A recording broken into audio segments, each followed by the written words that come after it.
The question of how and why the United Nations is the crux of the great conspiracy to destroy the sovereignty of the United States and the enslavement of the American people within a UN one-world dictatorship is a complete and unknown mystery to the vast majority of the American people. The reason for this unawareness of the frightening danger to our country and to the entire free world is simple. The masterminds behind this great conspiracy have absolute control of all of our mass communications media, especially television, the radio, the press, and Hollywood. We all know that our State Department, the Pentagon, and the White House have brazenly proclaimed that they have the right and the power to manage the news, to tell us not the truth, but what they want us to believe. They have seized that power on orders from their masters of the great conspiracy. And the objective is to brainwash the people into accepting the phony peace bait to transform the United States into an enslaved unit of the United Nations one world government. First of all, bear in mind that the so-called UN police action in Korea, fought by the United States, in which 150,000 of our sons were murdered and maimed, was part of the plot, just as the undeclared by Congress war in Vietnam, in which our sons are dying, is part of the plot, just as the plot against Rhodesia and South Africa, in which our sons will be dying, is part of the UN plot. However, the vitally important thing for all Americans, all you mothers of the boys who died in Korea and are now dying in Vietnam, to know is that our so-called leaders in Washington, whom we elected to safeguard our nation and our Constitution, are the betrayers, and that behind them are a comparatively small group of men whose sole objective is to enslave the whole world of humanity in their satanic plot of one world government. Now, in order to give you a very clear picture of this satanic plot, I will go back to its beginning, clear back in the middle of the 18th century, and name the men who put that plot into action, and then bring you down to the present, today's status of that plot. Now, as a matter of further intelligence, a term used by the FBI, let me clarify the meaning of the expression, "he is a liberal." The enemy, meaning the one-world conspirators, have seized upon that word liberal as a cover-up for their activities. It sounds so innocent and so humanitarian to be liberal. Will make sure that the person who calls himself a liberal or is described as a liberal is not in truth a red. Now then, this satanic plot was launched back in the 1760s when it first came into existence under the name of the Illuminati.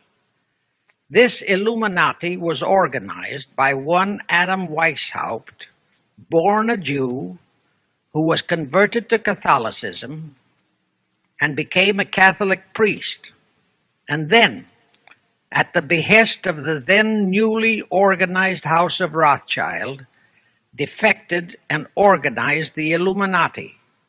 Naturally, the Rothschilds financed that operation. And every war since then, beginning with the French Revolution, has been promoted by the Illuminati, operating under various names and guises. I say under various names and guises because after the Illuminati was exposed and became too notorious, Weishaupt and his co-conspirators began to operate under various other names.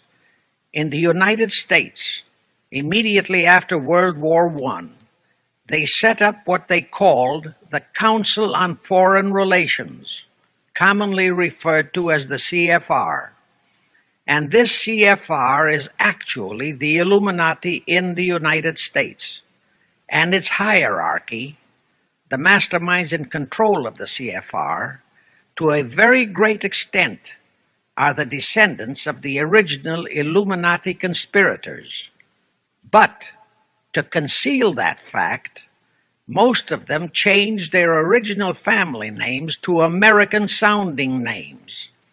For example, the true name of the Dillons, Clarence and Douglas Dillon, once Secretary of the U.S. Treasury Department, is Lepowski. I'll come back to all this later. There is a similar establishment of the Illuminati in England, operating under the name of the British Institute of International Affairs. There are similar secret Illuminati organizations in France, Germany, and other nations operating under different names. And all these organizations, including the C.F.R., continuously set up numerous subsidiary or front organizations that are infiltrated into every phase of the various nations' affairs. But at all times, the operations of these organizations were and are masterminded and controlled by the internationalist bankers, who in turn were and are controlled by the Rothschilds.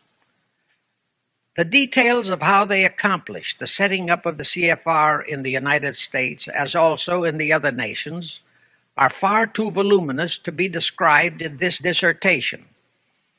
But you can find it complete in News Bulletin number 122, entitled UN is Spawn of the Illuminati, and News Bulletin number 123, entitled C.F.R. Completely Unmasked as Illuminati.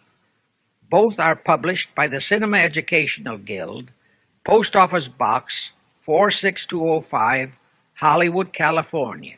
You can get them for 50 cents per copy by writing to that address.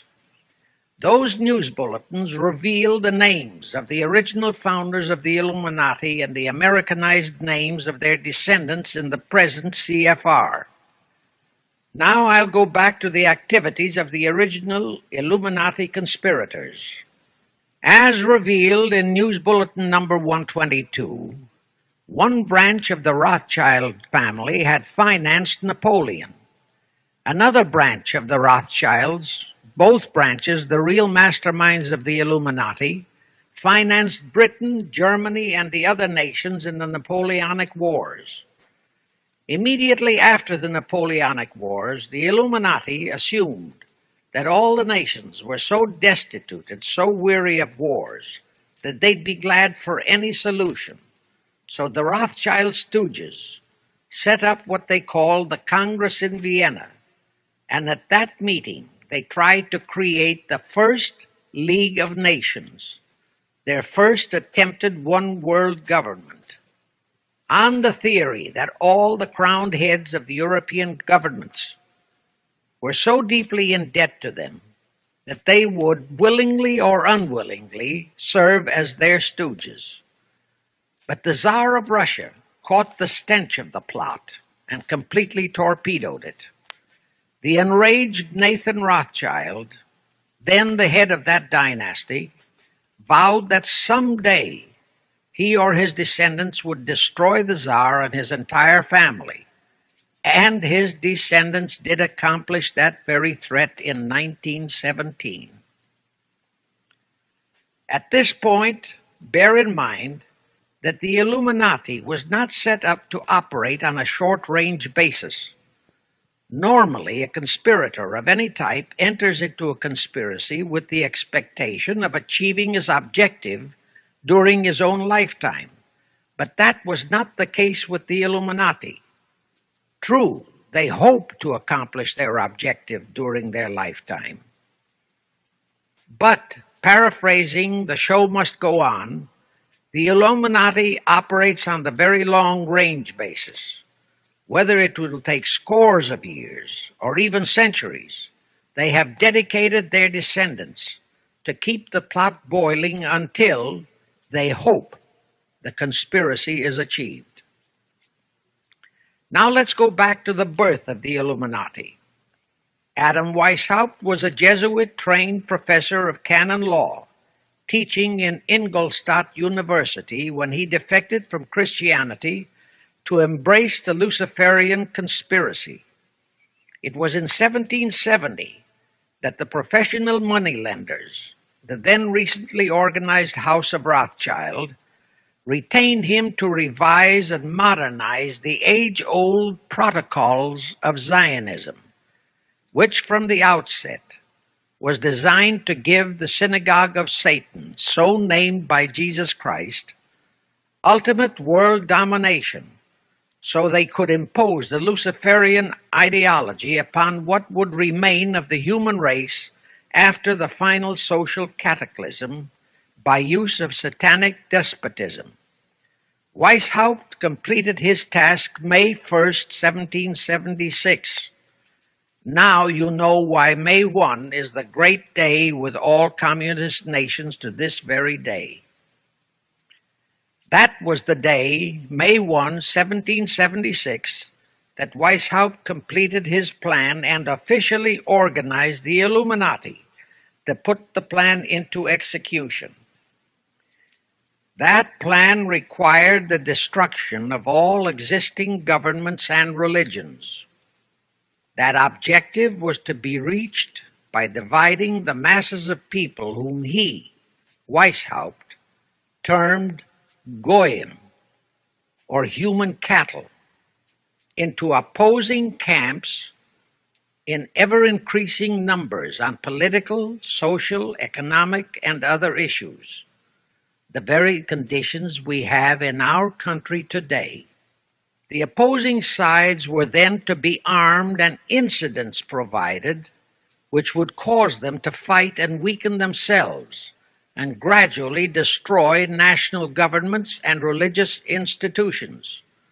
Again, I say, the very conditions in the world today. And at this point, let me stress a prime feature of the Illuminati plans. When and if their blueprint for world control, the protocols of the elders of Zion, is discovered and exposed, they would wipe all the Jews off the face of the earth in order to divert suspicions from themselves.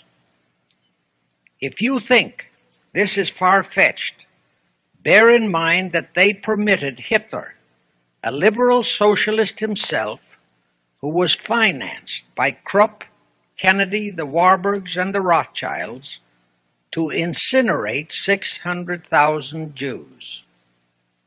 Now, just why did the conspirators choose the word Illuminati for their satanic organization? Weishaupt himself said that the word is derived from Lucifer and means holders of the light, using the lie that his objective was to bring about a one-world government to enable those with mental ability to govern the world and prevent all wars in the future.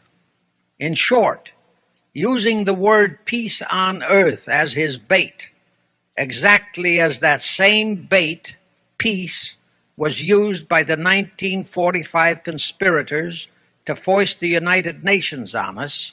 Weishaupt, financed, I repeat, by the Rothschilds, recruited some 2,000 paid followers. These included the most intelligent men in the fields of arts and letters, education, the sciences, finance, and industry. He then established lodges of the Grand Orient, Masonic lodges, to be their secret headquarters. And I again repeat that in all of this, he was acting under orders from the House of Rothschild. The main features of the Weishaupt plan of operation required his Illuminati to do the following things to help them to accomplish their purpose. Number one, use monetary and sex bribery to obtain control of men already in high places in the various levels of all governments and other fields of endeavor. Once influential persons had fallen for the lies, deceits, and temptations of the Illuminati, they were to be held in bondage by application of political and other forms of blackmail, threats of financial ruin, public exposure and physical harm, even death, to themselves and loved members of their families. Do you realize how many present top officials in our federal government in Washington are controlled in just that way by the C.F.R.? Do you realize how many homosexuals in our State Department, the Pentagon, all federal agencies, even in the White House, are controlled that way?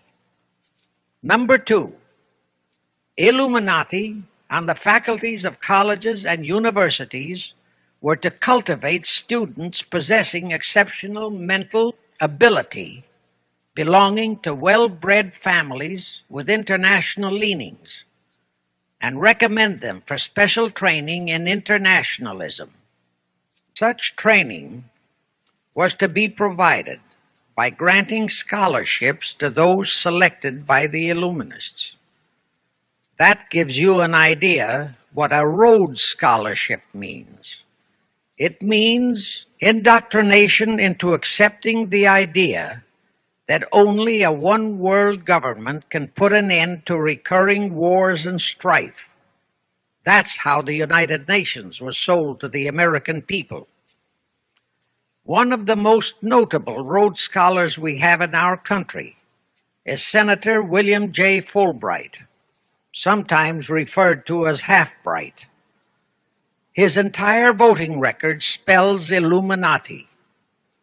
All such scholars were to be first persuaded and then convinced that men of special talent and brains have the right to rule those less gifted, on the ground that the masses don't know what is best for them physically, mentally, and spiritually. In addition to the Rhodes and similar scholarships, today there are 3 special Illuminati schools located in Gordonstown in Scotland, Salem in Germany, and Anavryta in Greece. These 3 are known ones, but there are others that are kept undercover.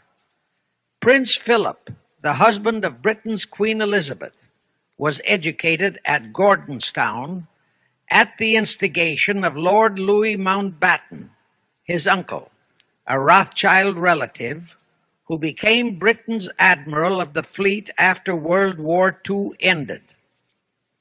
Number 3, all influential people trapped into coming under the control of the Illuminati, plus the students who had been specially educated and trained, were to be used as agents and placed behind the scenes of all governments as experts and specialists, so they would advise the top executives to adopt policies which would, in the long run, serve the secret plans of the Illuminati one-world conspiracy and bring about the destruction of the governments and religions they were elected or appointed to serve. Do you know how many such men operate in our government at this very time? Rusk, McNamara, Hubert Humphrey, Fulbright, Kuchel, and go on and on and on. Number 4, perhaps the most vital directive in Weishaupt's plan was to obtain absolute control of the press, at that time the only mass communications media, to distribute information to the public, so that all news and information could be slanted, so that the masses could be convinced that a one-world government is the only solution to our many and varied problems. Now do you know who owns and controls our mass communications media? I'll tell you, practically all the movie lots in Hollywood is owned by the Lamans, Kuhn, Loeb and Company, Goldman Sachs and other internationalist bankers. All the national radio and TV channels in the nation are owned and controlled by those same internationalist bankers. The same is true of every chain of metropolitan newspapers and magazines, also of the press wire services, such as Associated Press, United Press International, etc. The supposed heads of all those media are merely the fronts for the internationalist bankers, who in turn compose the hierarchy of the C.F.R., today's Illuminati in America. Now can you understand why the Pentagon's press agent Sylvester so brazenly proclaimed that the government has the right to lie to the people? What he really meant was that our C.F.R.-controlled government had the power to lie to and be believed by the brainwashed American people. And let's again go back to the first days of the Illuminati. Because Britain and France were the two greatest world powers in the late years of the 18th century, Weishaupt ordered the Illuminati to foment the colonial wars, including our Revolutionary War, to weaken the British Empire and organize the French Revolution to destroy the French Empire. He scheduled the French Revolution to start in 1789. However, in 1784, a true act of God placed the Bavarian government in possession of evidence which proved the existence of the Illuminati, and that evidence could have saved France if they, the French government, hadn't refused to believe it. Here is how that act of God happened. It was in 1874 that Weishaupt issued his orders for the French Revolution. A German writer named Zwack put it into book form. It contained the entire Illuminati story and Weishaupt's plans. A copy of this book was sent to the Illuminists in France, headed by Robespierre, whom Weishaupt had delegated to foment the French Revolution. The courier was struck and killed by lightning as he rode through Ralston on his way from Frankfurt to Paris. The police found the subversive documents on his body and turned them over to the proper authorities. After careful study of the plot, the Bavarian government ordered the police to raid Weishaupt's newly organized lodges of the Grand Orient and the homes of his most influential associates. All additional evidence thus discovered convinced the authorities the documents were genuine copies of the conspiracy by which the Illuminati planned to use wars and revolutions to bring about the establishment of a one-world government, the powers of which they, headed by the Rothschilds, intended to usurp as soon as it was established, exactly in line with the United Nations plot of today. In 1785, the Bavarian government outlawed the Illuminati and closed the lodges of the Grand Orient. In 1786, they published all the details of the conspiracy. The English title of that publication is The Original Writings of the Order and Sect of the Illuminati. Copies of the entire conspiracy were sent to all the heads of church and state in Europe. But the power of the Illuminati, which was actually the power of the Rothschilds, was so great that this warning was ignored. Nevertheless, Illuminati became a dirty word, and it went underground. At the same time, Weishaupt ordered Illuminists to infiltrate into the lodges of Blue Masonry and form their own secret societies within all secret societies. Only Masons who proved themselves internationalists and those whose conduct proved they had defected from God were initiated into the Illuminati. Thenceforth, the conspirators donned the cloak of philanthropy and humanitarianism to conceal their revolutionary and subversive activities. In order to infiltrate into Masonic lodges in Britain, Weishaupt invited John Robison over to Europe. Robison was a high-degree Mason in the Scottish Rite. He was a professor of natural philosophy at Edinburgh University and secretary of the Royal Society of Edinburgh. Robison did not fall for the lie that the objective of the Illuminati was to create a benevolent dictatorship, but he kept his reactions to himself so well that he was entrusted with a copy of Weishaupt's revised conspiracy for study and safekeeping. Anyway, because the heads of state and church in France were deluded into ignoring the warnings given them, the revolution broke out in 1789 as scheduled by Weishaupt. In order to alert other governments to their danger, in 1798 Robison published a book entitled Proof of a Conspiracy to Destroy All Governments and Religions.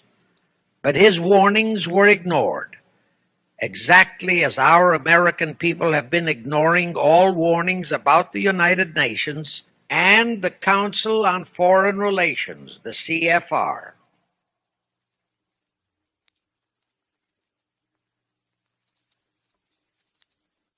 Now here is something that will stun and very likely outrage many who hear this, but there is documentary proof that our own Thomas Jefferson and Alexander Hamilton became students of Weishaupt's.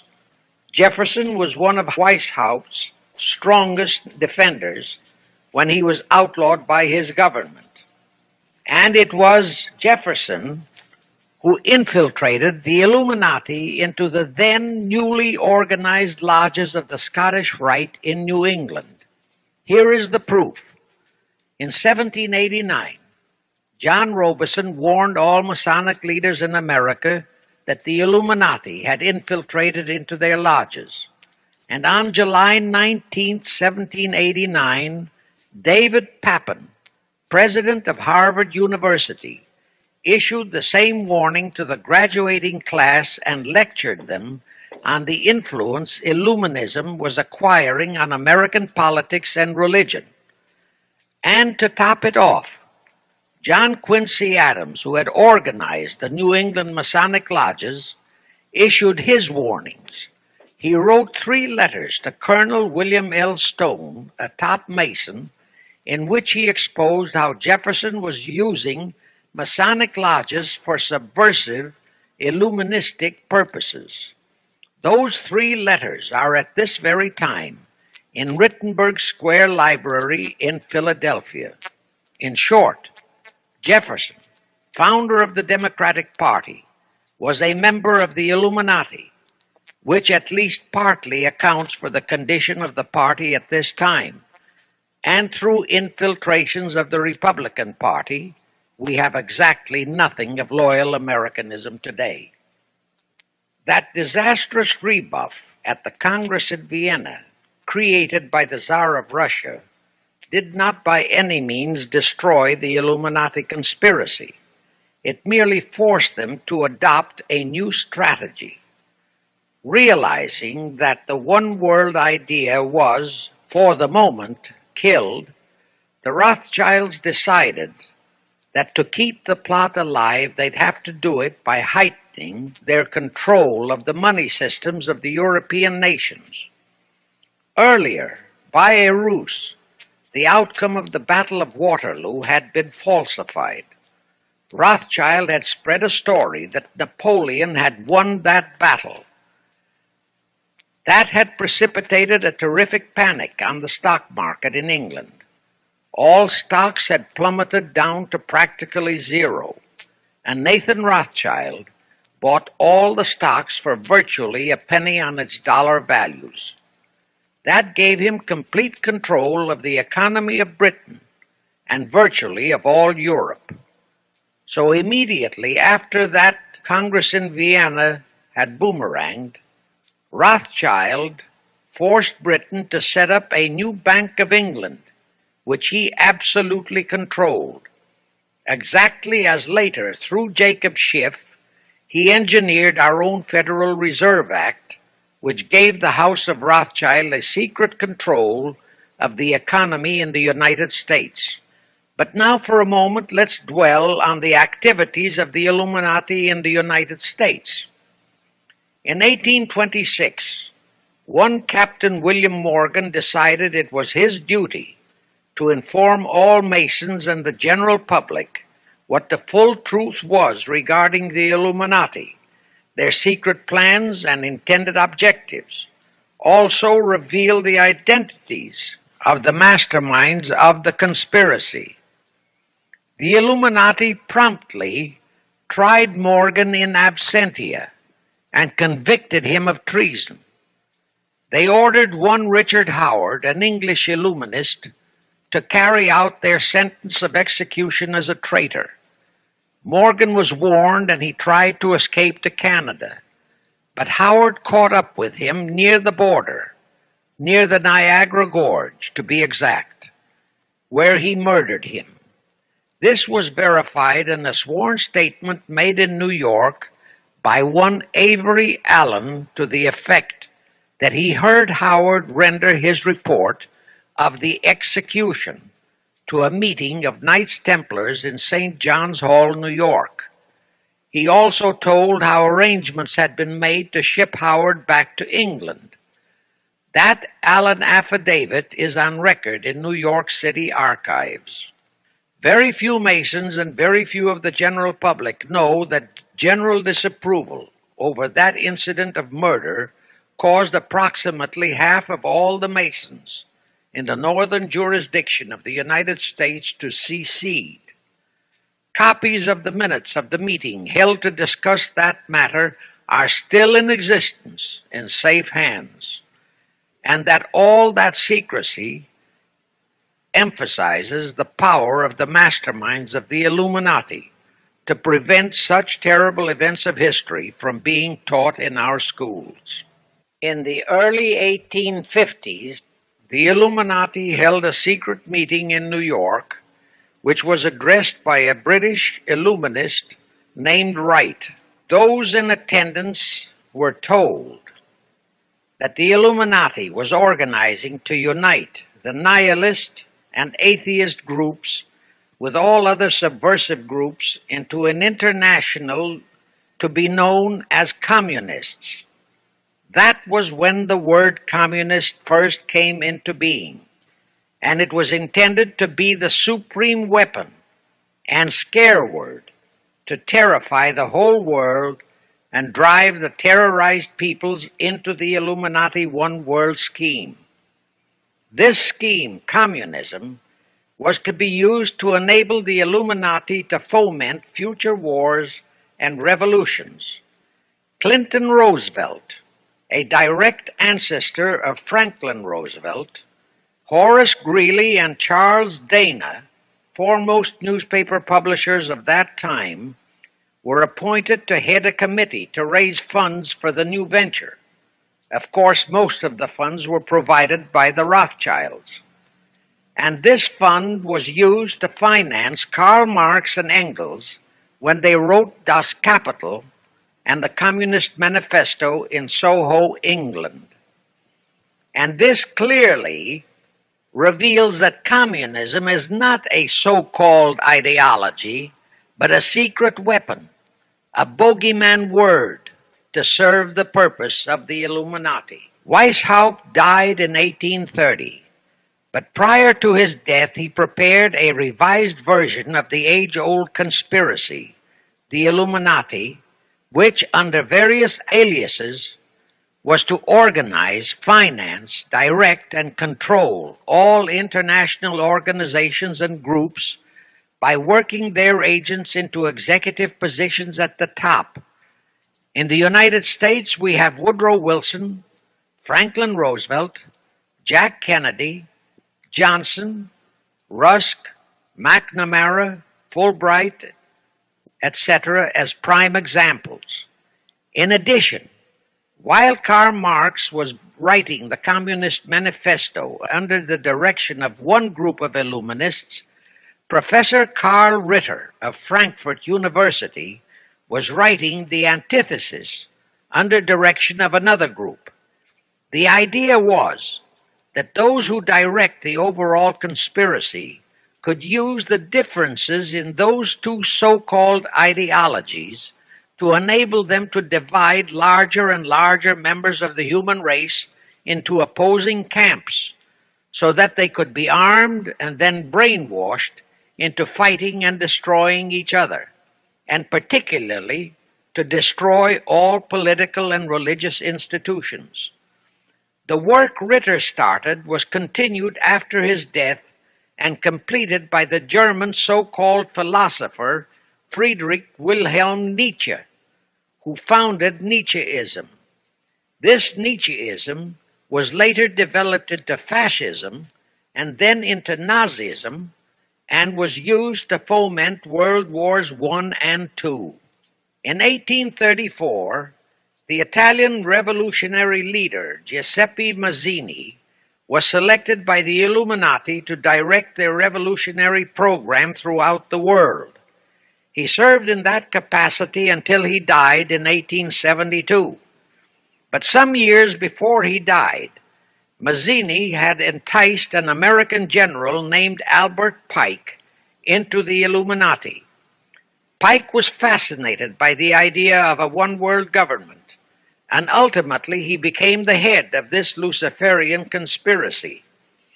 Between 1859 and 1871, Pike, worked out a military blueprint for 3 world wars and various revolutions throughout the world, which he considered would forward the conspiracy to its final stage in the 20th century. Again, I remind that these conspirators were never concerned with immediate success. They always operated on a long-range view. Pike did most of his work in his home in Little Rock, Arkansas.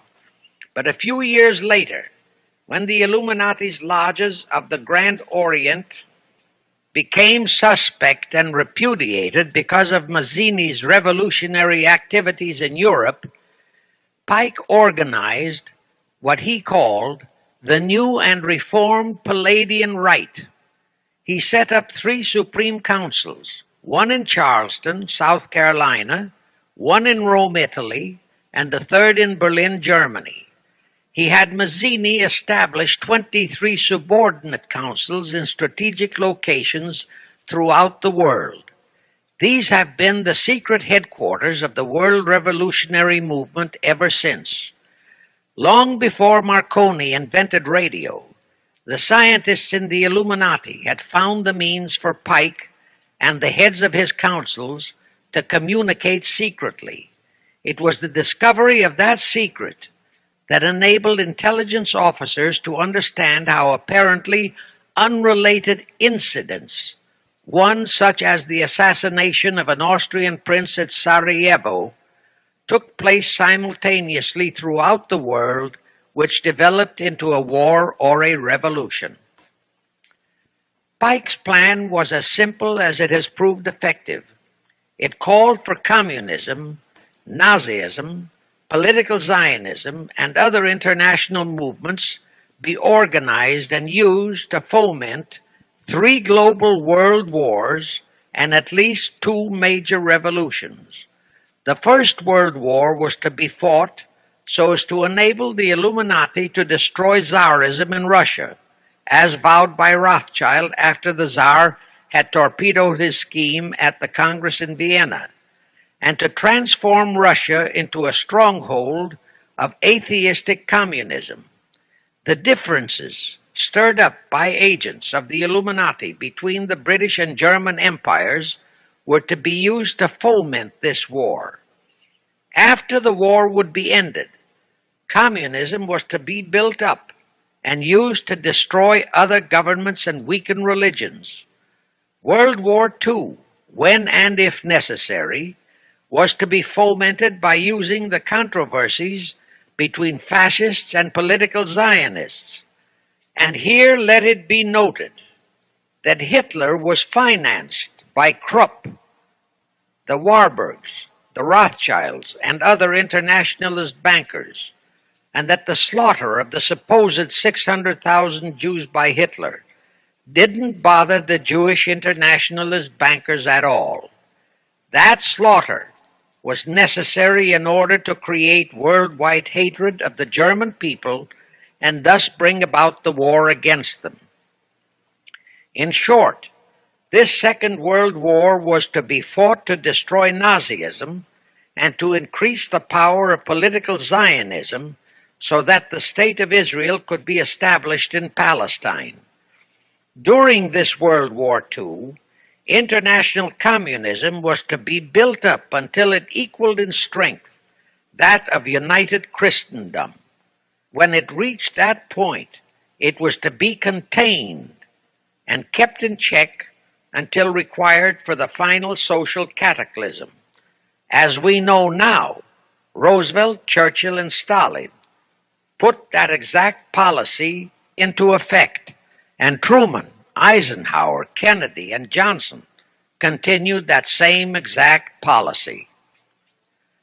World War III is to be fomented by using the so-called controversies the agents of the Illuminati, operating under whatever new name, are now stirring up between the political Zionists and the leaders of the Muslim world. That war is to be directed in such a manner that all of Islam and political Zionism, Israel, will destroy each other, while at the same time the remaining nations, once more divided on this issue, will be forced to fight themselves into a state of complete exhaustion, physically, mentally, spiritually, and economically. Now, can any thinking person doubt that the intrigue now going on in the Near, Middle, and Far East is designed to accomplish that satanic objective? Pike himself foretold all this in a statement he made to Mazzini on August 15, 1871. Pike stated that after World War III is ended, those who will inspire to undisputed world domination will provoke the greatest social cataclysm the world has ever known. Quoting his own words, taken from the letter he wrote to Mazzini, and which letter is now catalogued in the British Museum in London, England, he said, "We shall unleash the nihilists and the atheists, and we shall provoke a great social cataclysm which in all its horror will show clearly to all nations the effect of absolute atheism, the origin of savagery and of most bloody turmoil. Then everywhere the people forced to defend themselves against the world minority of revolutionaries will exterminate those destroyers of civilization, and the multitudes disillusioned with Christianity, whose deistic spirits will be from that moment on without direction and leadership, and anxious for an ideal but without knowledge where to send its adoration, will receive the true light through the universal manifestation of the pure doctrine of Lucifer, brought finally out into public view, a manifestation which will result from a general reactionary movement which will follow the destruction of Christianity and atheism, both conquered and exterminated at the same time." When Mazzini died in 1872, Pike made another Italian revolutionary leader named Adrian Lemmi his successor. Lemmi, in turn, was succeeded by Lenin and Trotsky, then by Stalin. The revolutionary activities of all those men were financed by British, French, German, and American international bankers, all of them dominated by the House of Rothschild. We are supposed to believe that the international bankers of today, like the money changers of Christ's day, are only the tools or agents of the great conspiracy, but actually they are the masterminds behind all of it. While the general public has been brainwashed by all the mass communications media into believing that communism is a movement of the so-called workers, the actual fact is that both British and American intelligence officers have authentic documentary evidence that international liberals operating through their international banking houses, particularly the House of Rothschild, have financed both sides in every war and revolution since 1776. Those who today comprise the conspiracy, the C.F.R. in the United States, direct our governments, whom they hold in usury through such methods as the Federal Reserve System in America, to fight wars such as Vietnam, created by the United Nations, so as to further Pike's Illuminati plans to bring the world to that stage of the conspiracy when atheistic communism and the whole of Christianity can be forced into an all-out Third World War within each remaining nation as well as on an international scale.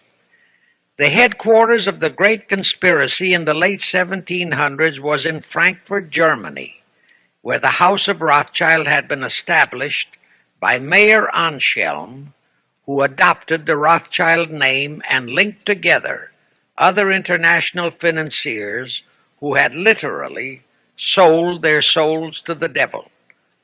After the Bavarian government's exposure in 1786, the conspirators moved their headquarters to Switzerland, then to London.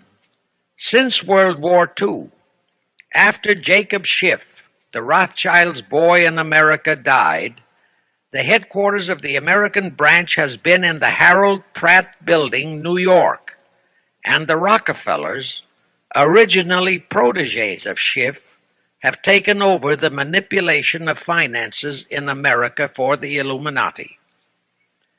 In the final phases of the conspiracy, the one world government will consist of the king dictator, head of the United Nations, the C.F.R., and a few billionaires, economists, and scientists who have proved their devotion to the great conspiracy. All others are to be integrated into a vast conglomeration of mongrelized humanity, actually slaves. Now let me show you how our federal government and the American people have been sucked into the one world takeover plot of the Illuminati Great Conspiracy. And always bear in mind that the United Nations was created to become the housing for that one world so-called liberal conspiracy. The real foundations of the plot for the takeover of the United States were laid during the period of our Civil War. Not that Weishaupt and the earlier masterminds had ever overlooked the New World. As I have previously indicated, Weishaupt had his agents planted over here as far back as the Revolutionary War. But George Washington was more than a match for them. It was during the Civil War that the conspirators launched their first concrete efforts. We know that Judah Benjamin, chief advisor of Jefferson Davis, was a Rothschild agent. We also know that there were Rothschild agents planted in Abraham Lincoln's cabinet who tried to sell him into a financial dealing with the House of Rothschild. But old Abe saw through the scheme and bluntly rejected it, thereby incurring the undying enmity of the Rothschilds, exactly as the Russian Tsar did when he torpedoed their first League of Nations at the Congress in Vienna. Investigation of the assassination of Lincoln revealed that the assassin, Booth, was a member of a secret conspiratorial group. Because there were a number of highly important government officials involved, the name of the group was never revealed, and it became a mystery, exactly as the assassination of Jack Kennedy still is a mystery. But I am sure it will not for long remain a mystery. Anyway, the ending of the Civil War destroyed, temporarily, all chances of the House of Rothschild to get a clutch on our money system, such as they had acquired in Britain and other nations in Europe. I say temporarily because the Rothschilds and the masterminds of the conspiracy never quit. So they had to start from scratch, but they lost no time in getting started. Shortly after the Civil War, a young immigrant who called himself Jacob H. Schiff arrived in New York. Jacob was a young man with a mission for the House of Rothschild. Jacob was the son of a rabbi, born in one of Rothschild's houses in Frankfurt, Germany. I won't go deeply into his background. The important point is that Rothschild recognized in him not only a potential money wizard, but more important, he also saw the latent Machiavellian qualities in Jacob that could, as it did, make him an invaluable functionary in the great one-world conspiracy. After a comparatively brief training period in the Rothschilds' London bank, Jacob left for America with instructions to buy into a banking house, which was to be the springboard to acquire control of the money system of the United States. Actually, Jacob came here to carry out 4 specific assignments. Number 1, and most important, was to acquire control of America's money system. Number 2, find desirable men who, for a price, would be willing to serve as stooges for the great conspiracy and promote them into high places in our federal government, our Congress, in the U.S. Supreme Court, and all federal agencies. Number 3, create minority group strife throughout the nations, particularly between whites and blacks. Number 4, create a movement to destroy religion in the United States, but Christianity to be the chief target. Earlier, I stated that Jacob Schiff came to America with orders by Rothschild to carry out 4 specific directives. The first and most important one was to get control of the United States money system. Let's trace Schiff's step to accomplish that directive. As a first step, he had to buy into a banking house, but it had to be the kind of a house that he could absolutely control and mold for that primary objective of entrapping our U.S. money system. After carefully scouting around, Jacob bought a partnership in a firm that called itself Kuhn and Loeb. Like Schiff, Kuhn and Loeb were immigrants from German Jewish ghettos. They came to the United States in the mid-1840s. Both started their business careers as itinerant pack peddlers. In the early 1850s, they pooled their interests and set up a merchandising store in Lafayette, Indiana, under the firm name of Kuhn and Loeb, servicing the covered wagon settlers on their way west. In the years that followed, they set up similar stores in Cincinnati and St. Louis. Then they added pawnbroking to their merchandising pursuits. From that to money lending was a short and quick step. By the time Schiff arrived on the scene, Kuhn and Loeb was a well-known private banking firm, and this is the firm Jacob bought into. Shortly after he became a partner in Kuhn and Loeb, Schiff married Loeb's daughter, Teresa. Then he bought out Kuhn's interests and moved the firm to New York, and Kuhn and Loeb became Kuhn, Loeb and Company, international bankers with Jacob Schiff, agent of the Rothschilds, ostensibly the soul out his career. This blend of Judas and Machiavelli, the first hierarch of the Illuminati, great conspiracy in America, posed as a generous philanthropist and a man of great holiness, the cover-up policy set forth by the Illuminati. As I have stated, The first great step of the conspiracy was to be the entrapment of our money system.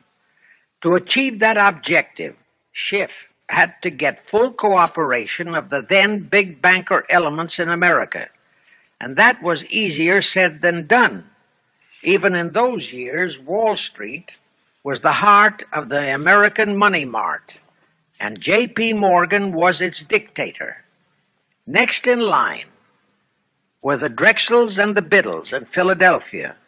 All the other financiers, big and little, danced to the music of those three houses, but particularly to that of Morgan. All of those three were proud, haughty, arrogant potentates. For the first few years they viewed the little bewhiskered man from the German ghettos with utter contempt. But Jacob knew how to overcome that. He threw a few Rothschild bones to them, said bones being distribution in America of desirable European stock and bond issues. Then he discovered he had a still more potent weapon in his hands in the following. It was in the decades following our Civil War that our industries began to burgeon. We had great railroads to build. The oil, mining, steel, textile industries were bursting out of their swaddling clothes. All that called for vast financing. Much of that financing had to come from abroad. That meant the House of Rothschild, and that was when Schiff came into his own.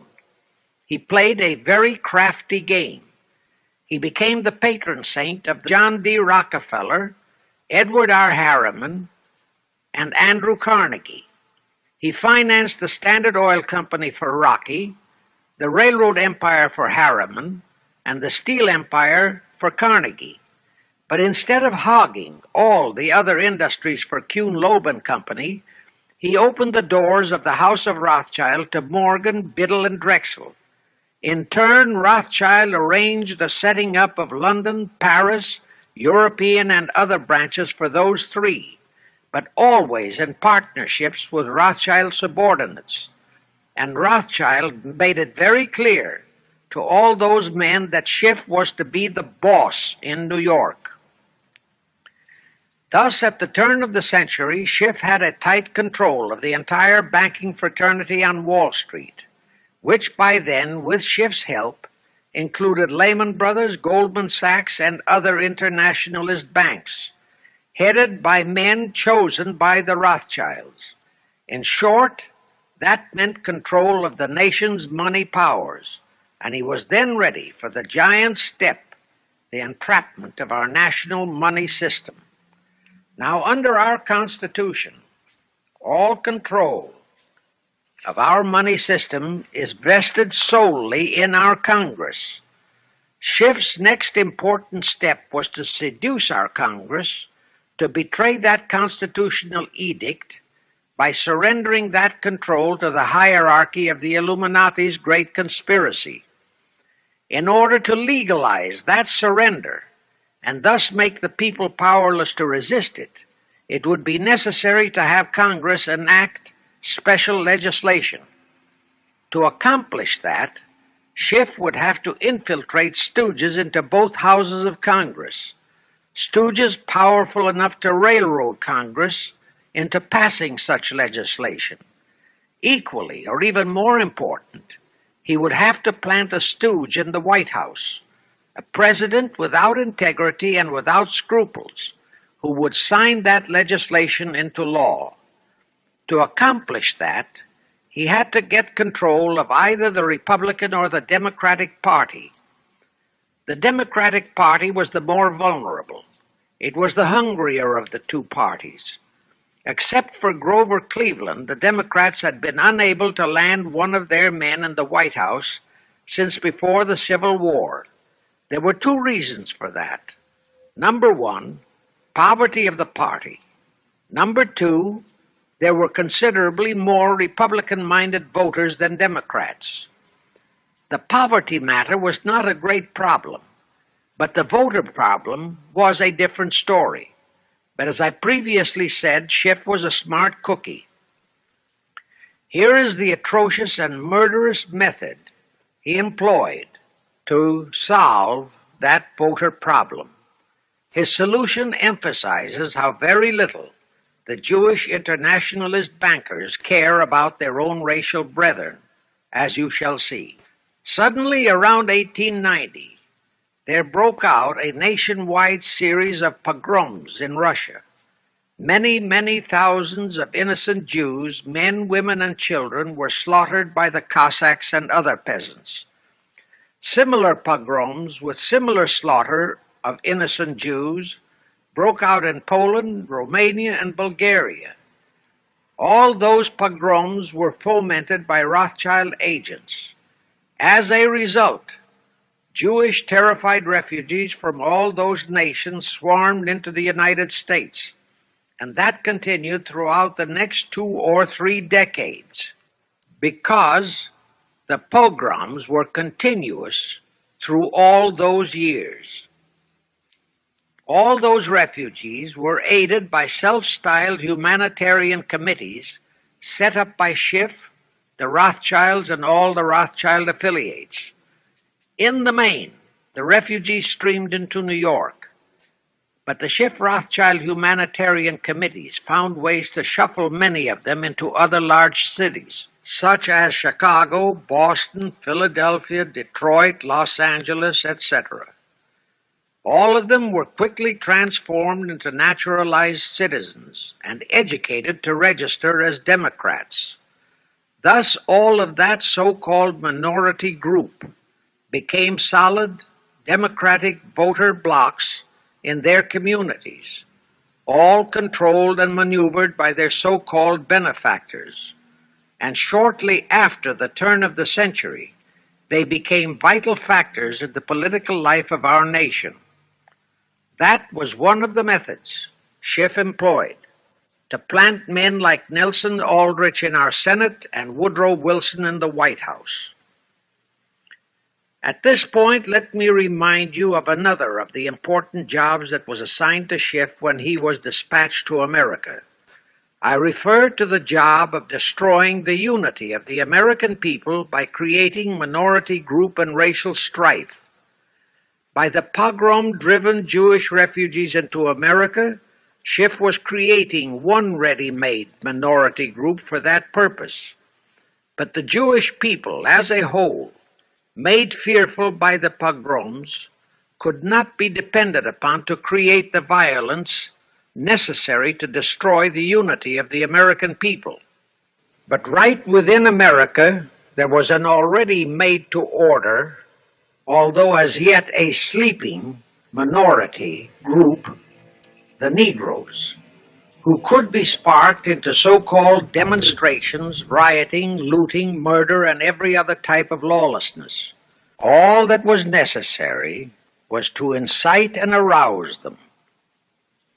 Together, those two minority groups, properly maneuvered, could be used to create exactly the kind of strife in America the Illuminati would need to accomplish their objective.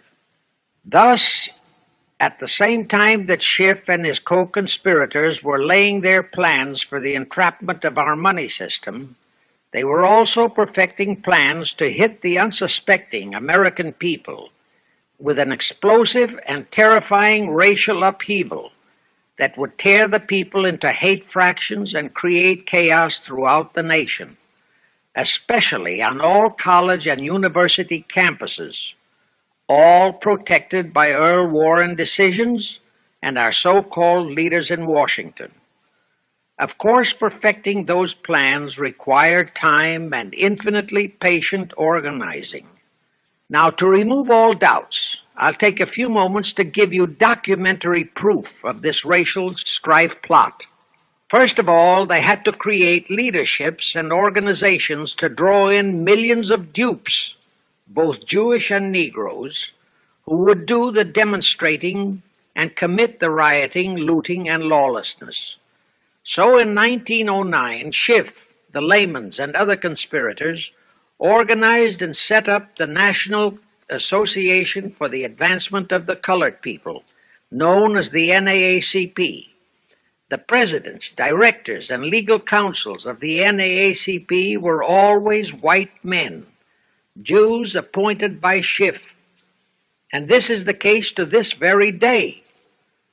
Then, in 1913, the Shift Group organized the Anti-Defamation League of the B'nai B'rith, commonly known as the ADL, to serve as the Gestapo and hatchet man outfit for the entire Great Conspiracy.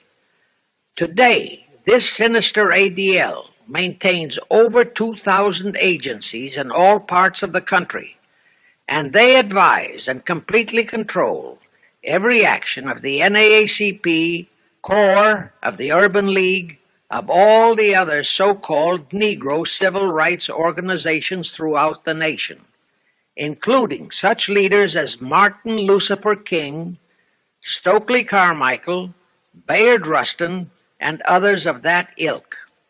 In addition, the ADL acquired absolute control of the advertising budgets of many department stores, hotel chains, and TV and radio industrialist sponsors, also advertising agencies, in order to control practically all the mass communications media and force every loyal newspaper to slant and falsify the news, and to further incite and at the same time create sympathy for the lawlessness and violence of the Negro mobs. Here is documentary proof of the beginning of their deliberate plot to foment the Negroes into all their lawlessness. Around 1910, one Israel Zangwill wrote a play entitled The Melting Pot.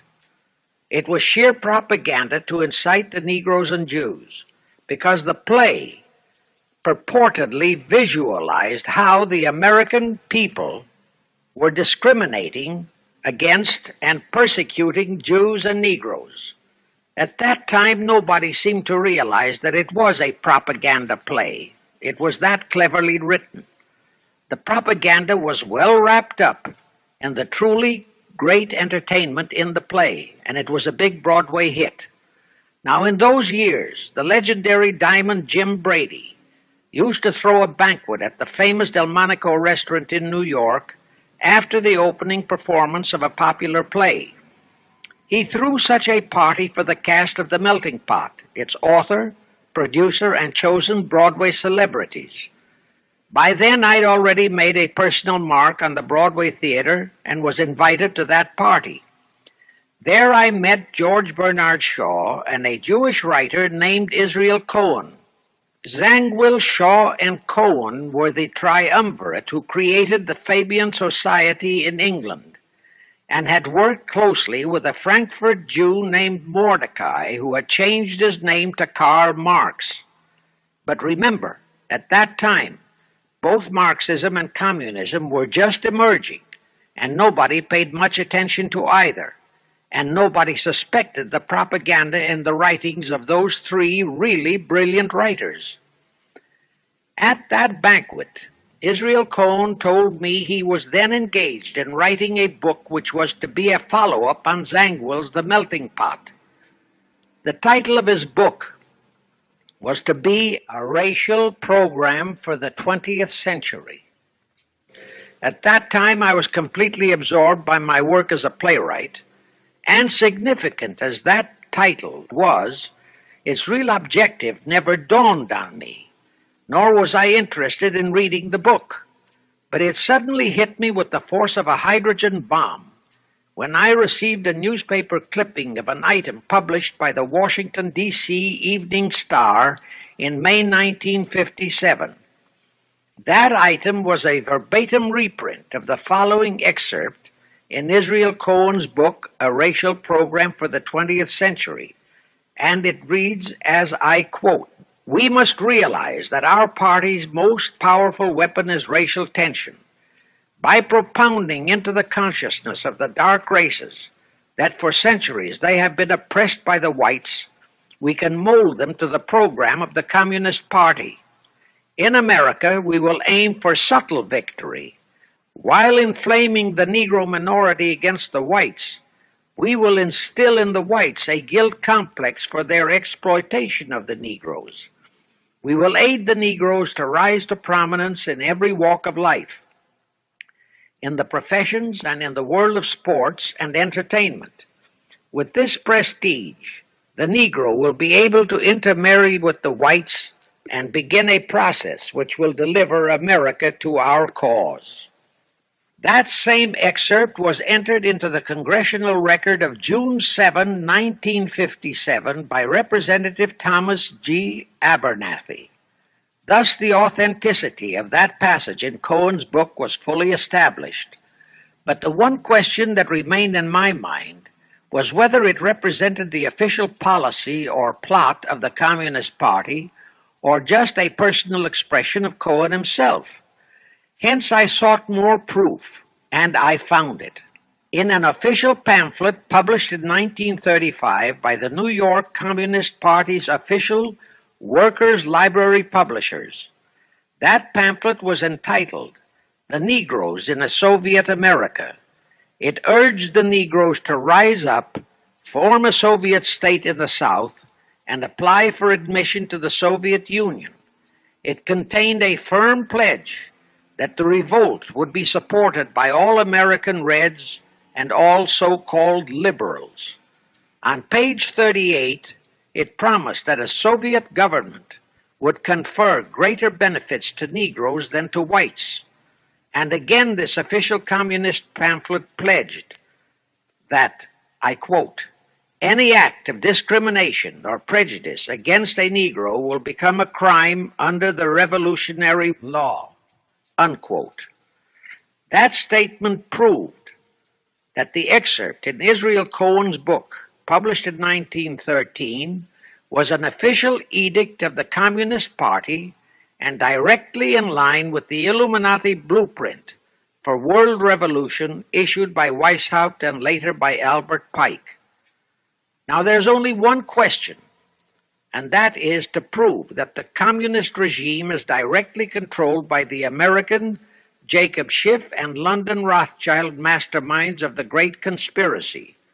A little later, I will provide that proof that will remove even a remote doubt that the Communist Party as we know it was created by those masterminds, capitalists if you will note, that Schiff, the Warburgs, and the Rothschilds planned and financed the entire Russian Revolution, also the murder of the Tsar and his family, and that Lenin, Trotsky, and Stalin took their orders directly from Schiff and the other capitalists whom they supposedly are fighting. Now can you see why the vile Earl Warren and his equally vile co-Supreme Court justices issued that infamous and treasonous desegregation decision in 1954? It was to aid and abet the plot of the Illuminati conspirators to create tension and strife between Negroes and whites. Can you see why the same Earl Warren issued his decision prohibiting Christian prayers and Christmas carols in our schools? It was done to destroy Christianity. Can you see why Eisenhower, despite all the rigid constitutional prohibitions, sent federal troops into a southern state to enforce the desegregation decision? Why Kennedy did likewise? And can you see why Johnson and 66 senators, despite the protests of 90% of the American people, voted for the Consular Treaty, which opens our entire country to Russian spies and saboteurs? All those 66 senators are 20th century Benedict Arnolds. It is up to you and you, all of the American people, to force Congress, our elected servants, to haul in those American traitors for impeachments, and that when proven guilty, they all be given the punishment prescribed for traitors who aid and abet our enemies. And that includes the forcing of rigid investigations by Congress of the C.F.R. and all their fronts, such as the ADL, the NAACP, SNCC, and such Illuminati tools as Martin Lucifer King. Such investigations will completely unmask all the leaders in Washington and the Illuminati and all their affiliations and affiliates, as traitors carrying out the Illuminati plot. It will completely unmask the United Nations as the intended crux of the entire plot and force Congress to take the U.S. out of the UN and hurl the UN out of the U.S. In fact, it will destroy the UN and the entire plot. Before I close this phase, I wish to reiterate and stress one vital point, which I urge you to never forget if you wish to save our country for your children and their children. Here is the point. Every unconstitutional and unlawful act committed by Woodrow Wilson, by Franklin Roosevelt, by Truman, Eisenhower, and Kennedy, and are now being committed by Johnson, is exactly in line with the Illuminati conspirators' centuries-old plot outlined by Weishaupt and Albert Pike. Every vicious decision issued by the traitorous Earl Warren and his equally traitorous Supreme Court justices was directly in line with what the Illuminati blueprint required. That all the treason committed by our State Department under Rusk, and earlier by John Foster Dulles and Marshall, also all the treason committed by McNamara and his predecessors, is directly in line with that same Illuminati blueprint for the takeover of the world. Also the amazing treason by various members of our Congress, especially by the 66 senators who signed for the Consular Treaty, has been committed on orders from the Illuminati.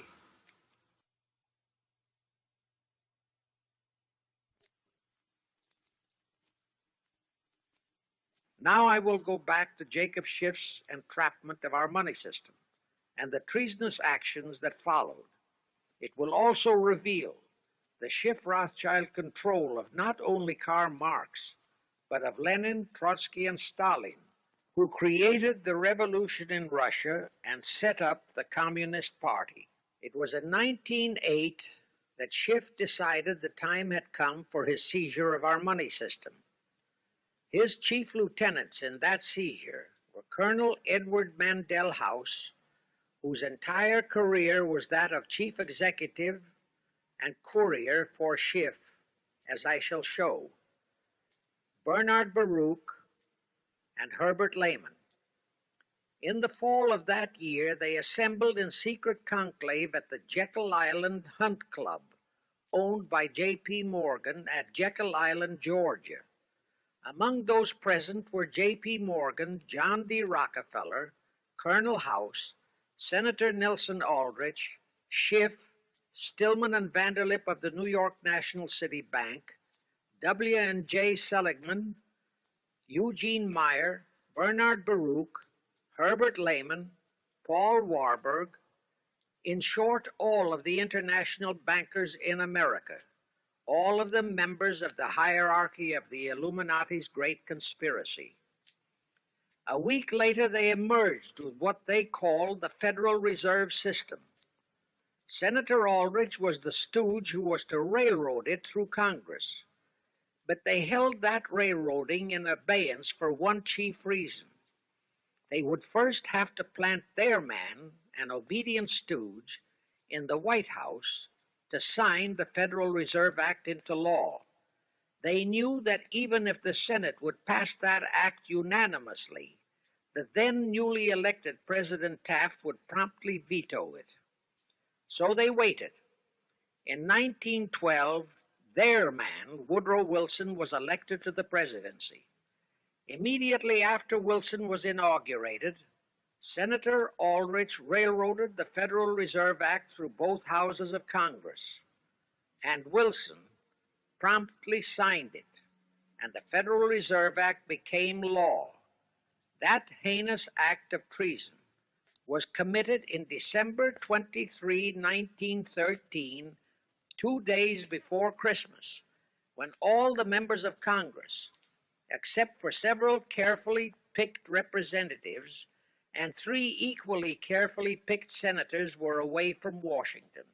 How heinously treasonous was that act? I'll tell you.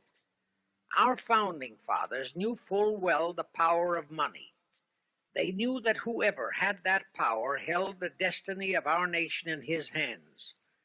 Therefore, they carefully guarded this power when they set forth in the Constitution that Congress, the elected rep alone, would have that power.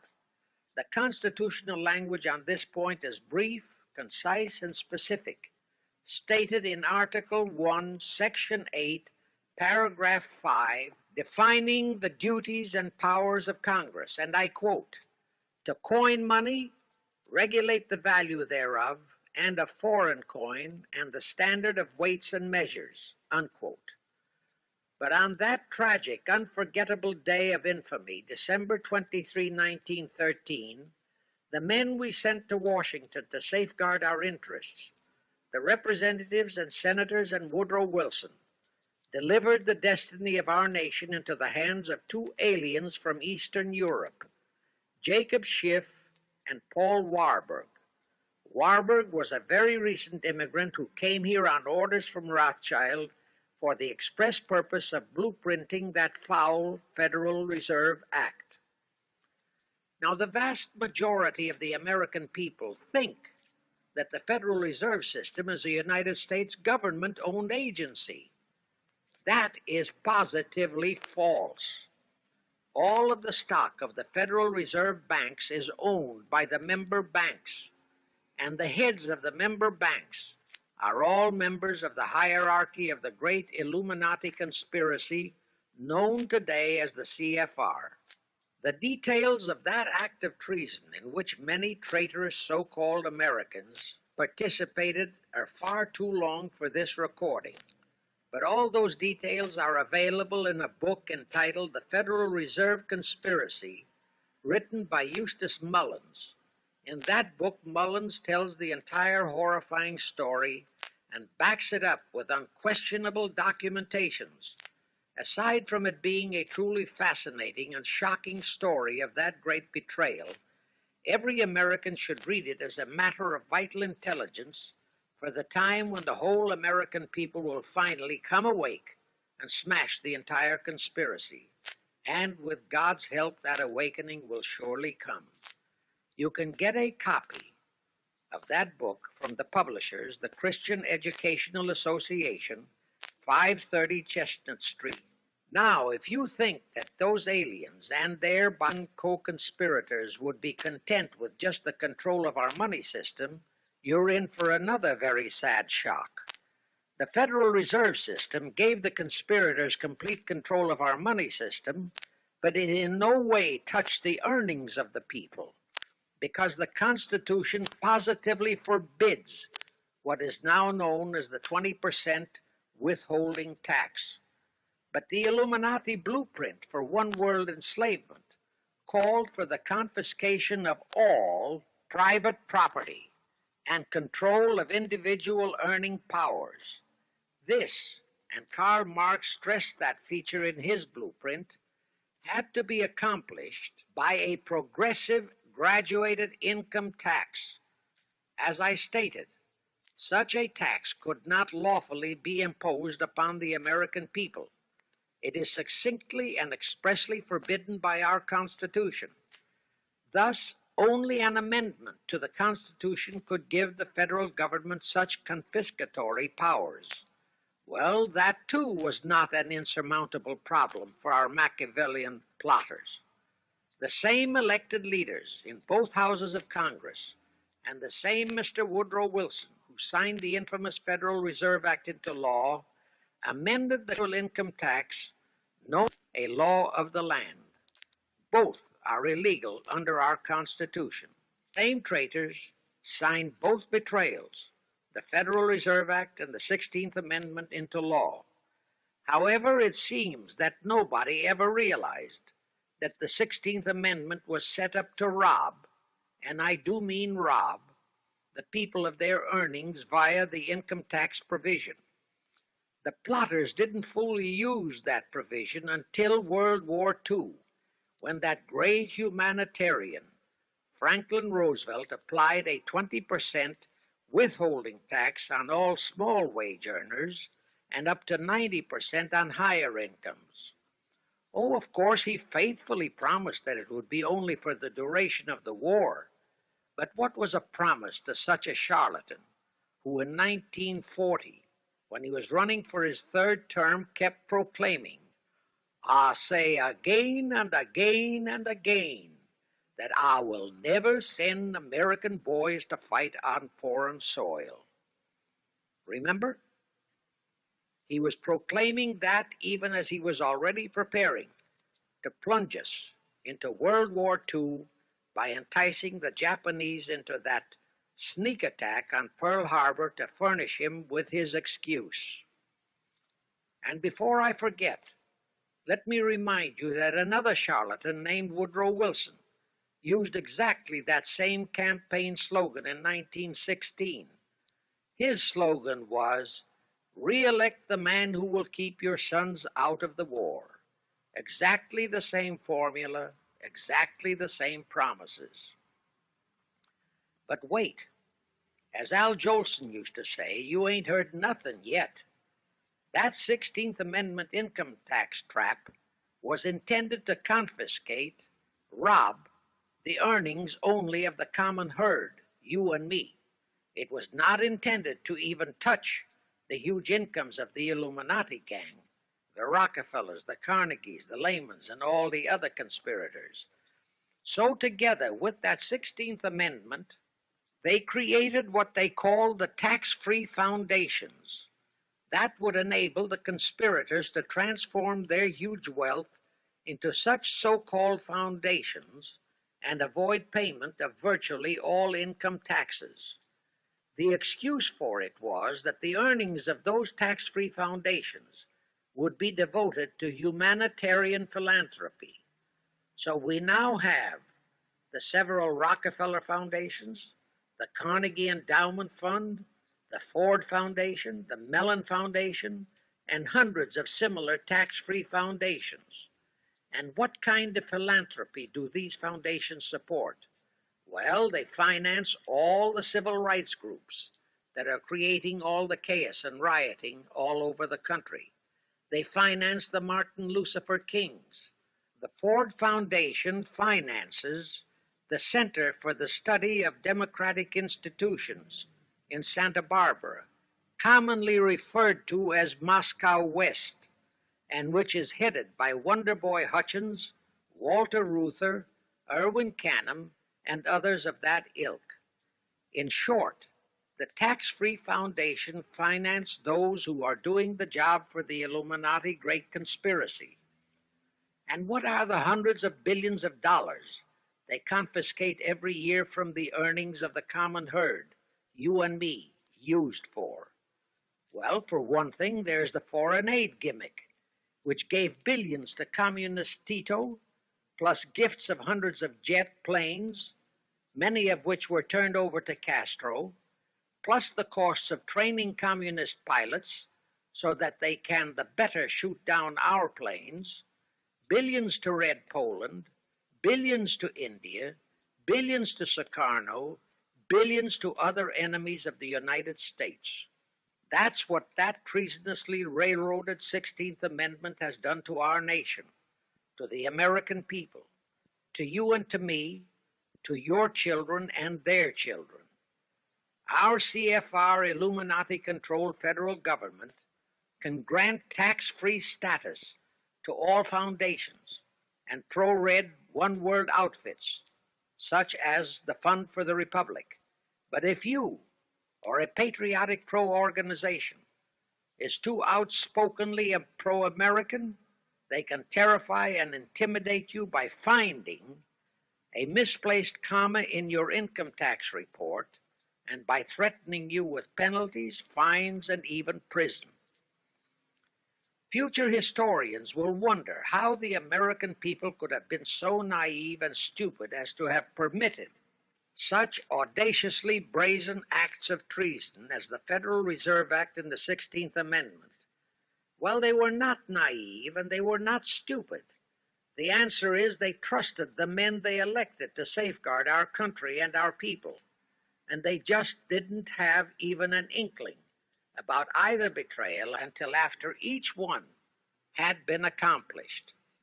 It was the Illuminati-controlled mass communications media that kept and is keeping our people naive and stupid and unaware of the treason being committed. Now the great question is, when will the people wake up and do to our traitors of today what George Washington and our founding fathers would have done to Benedict Arnold? Actually, Benedict Arnold was a petty traitor compared to our present traitors in Washington. Now let's go back to the events that followed the rape of our Constitution by the passage of the Federal Reserve Act of the 16th Amendment. With Wilson completely under their control, the masterminds of the great conspiracy put in motion their next and what they hoped would be their final steps to achieve their one-world government. The first of those steps was to be World War I. Why war? Simple. The only excuse for a one-world government is that it will supposedly ensure peace. The only thing that can make people cry for peace is war. War brings chaos, destruction, exhaustion, to winner as well as to loser. It brings economic ruin to both. Most important, it destroys the flower of the young manhood of both.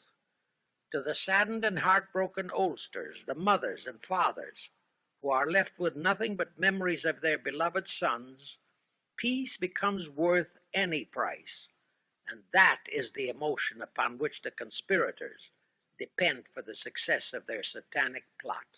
Throughout the 19th century, from 1814 to 1914, the world as a whole was at peace. Such wars as the Franco-Prussian, our own Civil War, the Russo-Japanese War, were what might be termed local disturbances that did not affect the rest of the world. All the great nations were prosperous, the peoples staunchly nationalistic and fiercely proud of their sovereignties. It was utterly unthinkable that the French and the German peoples would be willing to live under a one-world government, or the Turks and the Russians, or the Chinese and the Japanese. Even more unthinkable that a Kaiser Wilhelm, or a Franz Joseph, or a Tsar Nicholas, or any monarch, would willingly and meekly surrender his throne to a one-world government. But bear in mind that the peoples in all nations are the real power, and only one thing, war, could make the peoples yearn and clamor for a peace-ensuring one-world government. But it would have to be a frightful and horribly devastating war. It could not be just a local disturbing war between just two nations. It would have to be a world war. No major nation must be left untouched by the horrors and devastation of such a war. The cry for peace must be made universal. Actually, that was the format set by the Illuminati and Nathan Rothschild at the turn of the 19th century. They first maneuvered all of Europe into the Napoleonic Wars. Then the Congress in Vienna, which they, and particularly Rothschild, planned to transform into a League of Nations, which was to have been the housing for their one-world government, exactly as the present United Nations was set up to be the housing for the forthcoming, God forbid, one-world government. Anyway, that was the format the House of Rothschild and Jacob Schiff decided to employ to achieve their objective in 1914. Of course, they knew that that same format had failed in 1814, but they theorized that was only because the Tsar of Russia had torpedoed that scheme. Well, the present 1914 conspirators would eliminate that 1814 fly in the ointment. They'd make sure that after the New World War, they were conspiring there'd be no Tsar of Russia around to throw monkey wrenches into the machinery. I won't go into how they accomplished this first step to launch a world war. History records that World War I was precipitated by a trivial incident, the kind of incident both Weishaupt and Albert Pike had incorporated in their blueprints. That incident was the assassination of an Austrian archduke, arranged by the Illuminati masterminds. The war followed. It involved Germany, Austria-Hungary, and their allies, so-called the Axis powers, against France, Britain, and Russia, called the Allies. Only the United States was not involved during the first 2 years. By 1917, the conspirators had achieved their primary objective. All of Europe was in a state of destitution. All the peoples were war-weary and crying for peace. And the outcome, too, was all set. It was to come as soon as the United States would be hurled in on the side of the Allies. And that was all set to happen immediately after Wilson's re-election. After that, there could be only one outcome: complete victory for the Allies. To fully confirm my statement that long before 1917, the conspiracy, headed in America by Jacob Schiff, had it all set to hurl the United States into that war, I will cite the proof. When Wilson was campaigning for re-election in 1916, his chief appeal was, "Re-elect the man who will keep your sons out of the war." But during that same campaign, the Republican Party publicly charged that Wilson had long committed himself to throw us into the war. They charged that if he would be defeated, he would accomplish that act during his few remaining months in office. But if re-elected, he would hold off until after re-election. But at that time, the American people looked upon Wilson as a god-man. Well, Wilson was re-elected, and as per the schedule of the conspirators, he hurled us into the war in 1917. He used the sinking of the Lusitania as an excuse, a sinking which also was prearranged. Roosevelt, also a god-man in the eyes of the American people, followed the same technique in 1941 when he used the prearranged Pearl Harbor attack as his excuse for hurling us into World War II. Now, exactly as the conspirators planned, victory for the Allies would eliminate all the monarchs of the defeated nations and leave all their peoples leaderless, confused, bewildered, and perfectly conditioned for the one-world government the great conspiracy intended would follow. But there still would be an obstacle, the same obstacle that had balked the Illuminati and Rothschild at that Congress in Vienna peace gathering after the Napoleonic Wars. Russia would be on the winning side this time, as it was in 1814.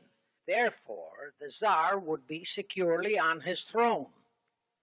Here it is pertinent to note that Russia, under the Tsarist regime, had been the one country in which the Illuminati had never made any headway, nor had the Rothschilds ever been able to infiltrate their banking interests.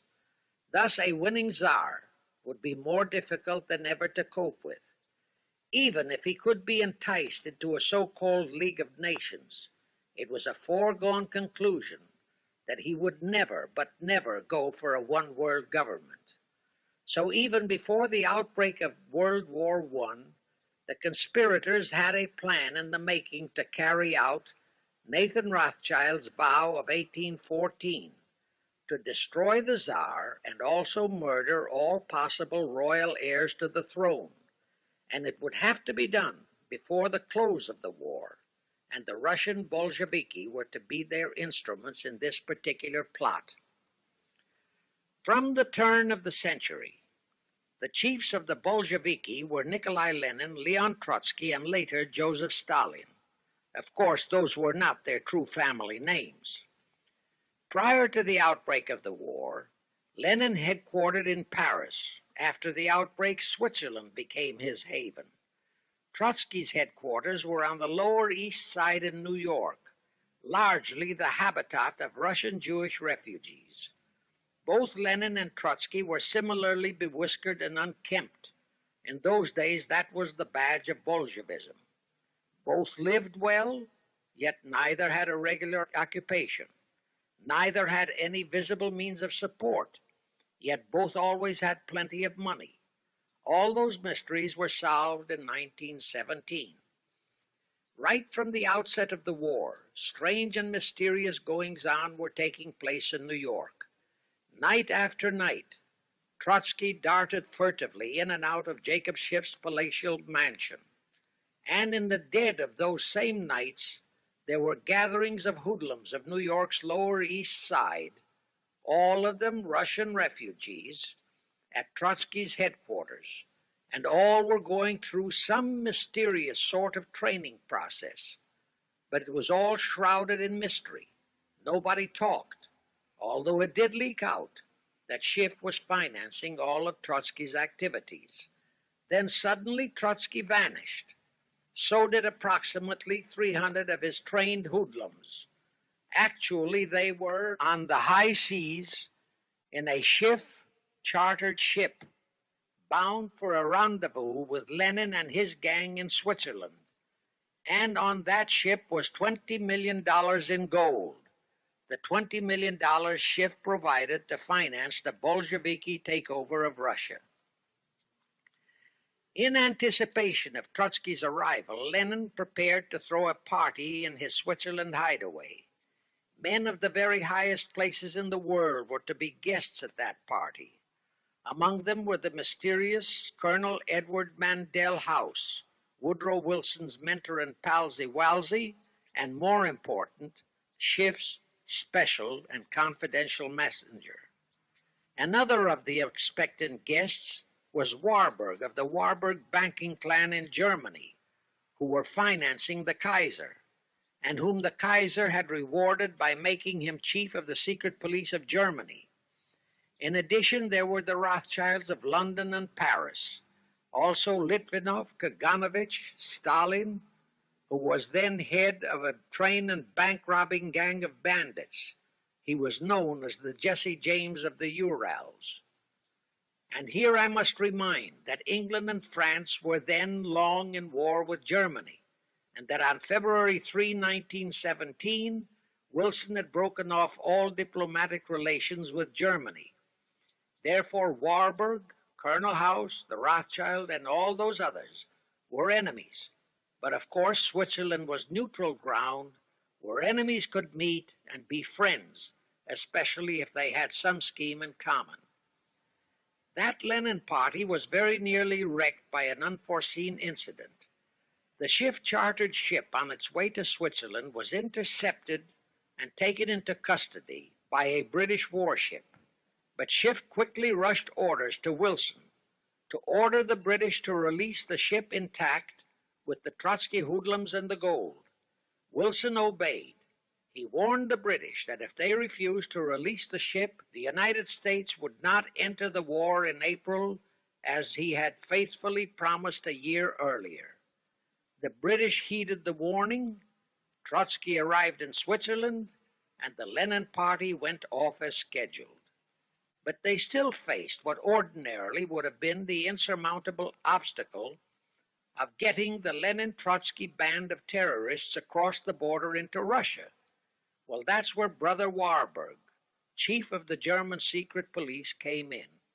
He loaded all those thugs into sealed freight cars and made all the necessary arrangement for their secret entry into Russia. The rest is history. The revolution in Russia took place, and all members of the royal Romanov family were murdered. Now, my chief objective is to establish beyond even a remote doubt that communism, so-called, is an integral part of the Illuminati's great conspiracy for the enslavement of the entire world, that communism, so-called, is merely their weapon and bogeyman word to terrify the peoples of the whole world, and that the conquest of Russia and the creation of communism was in great part organized by Schiff and the other international bankers right in our own city of New York. A fantastic story? Yes, some might even refuse to believe it.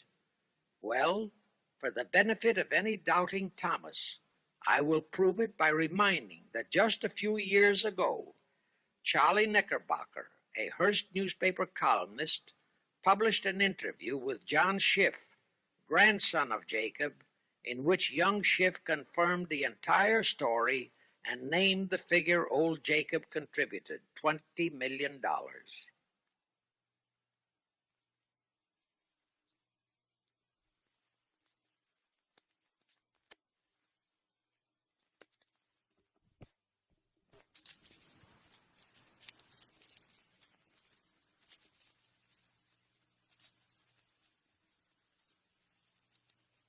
If anybody still has even a remote doubt that the entire menace of communism was created by the masterminds of the great conspiracy right in our own city of New York, I will cite the following historical fact.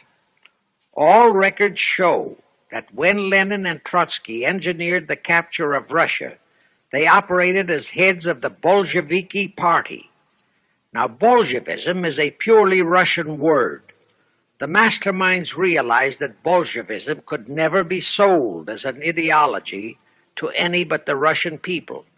So in April 1918, Jacob Schiff dispatched Colonel House to Moscow with orders to Lenin, Trotsky, and Stalin to change the name of their regime to the Communist Party and to adopt the Karl Marx Manifesto as the constitution of the Communist Party.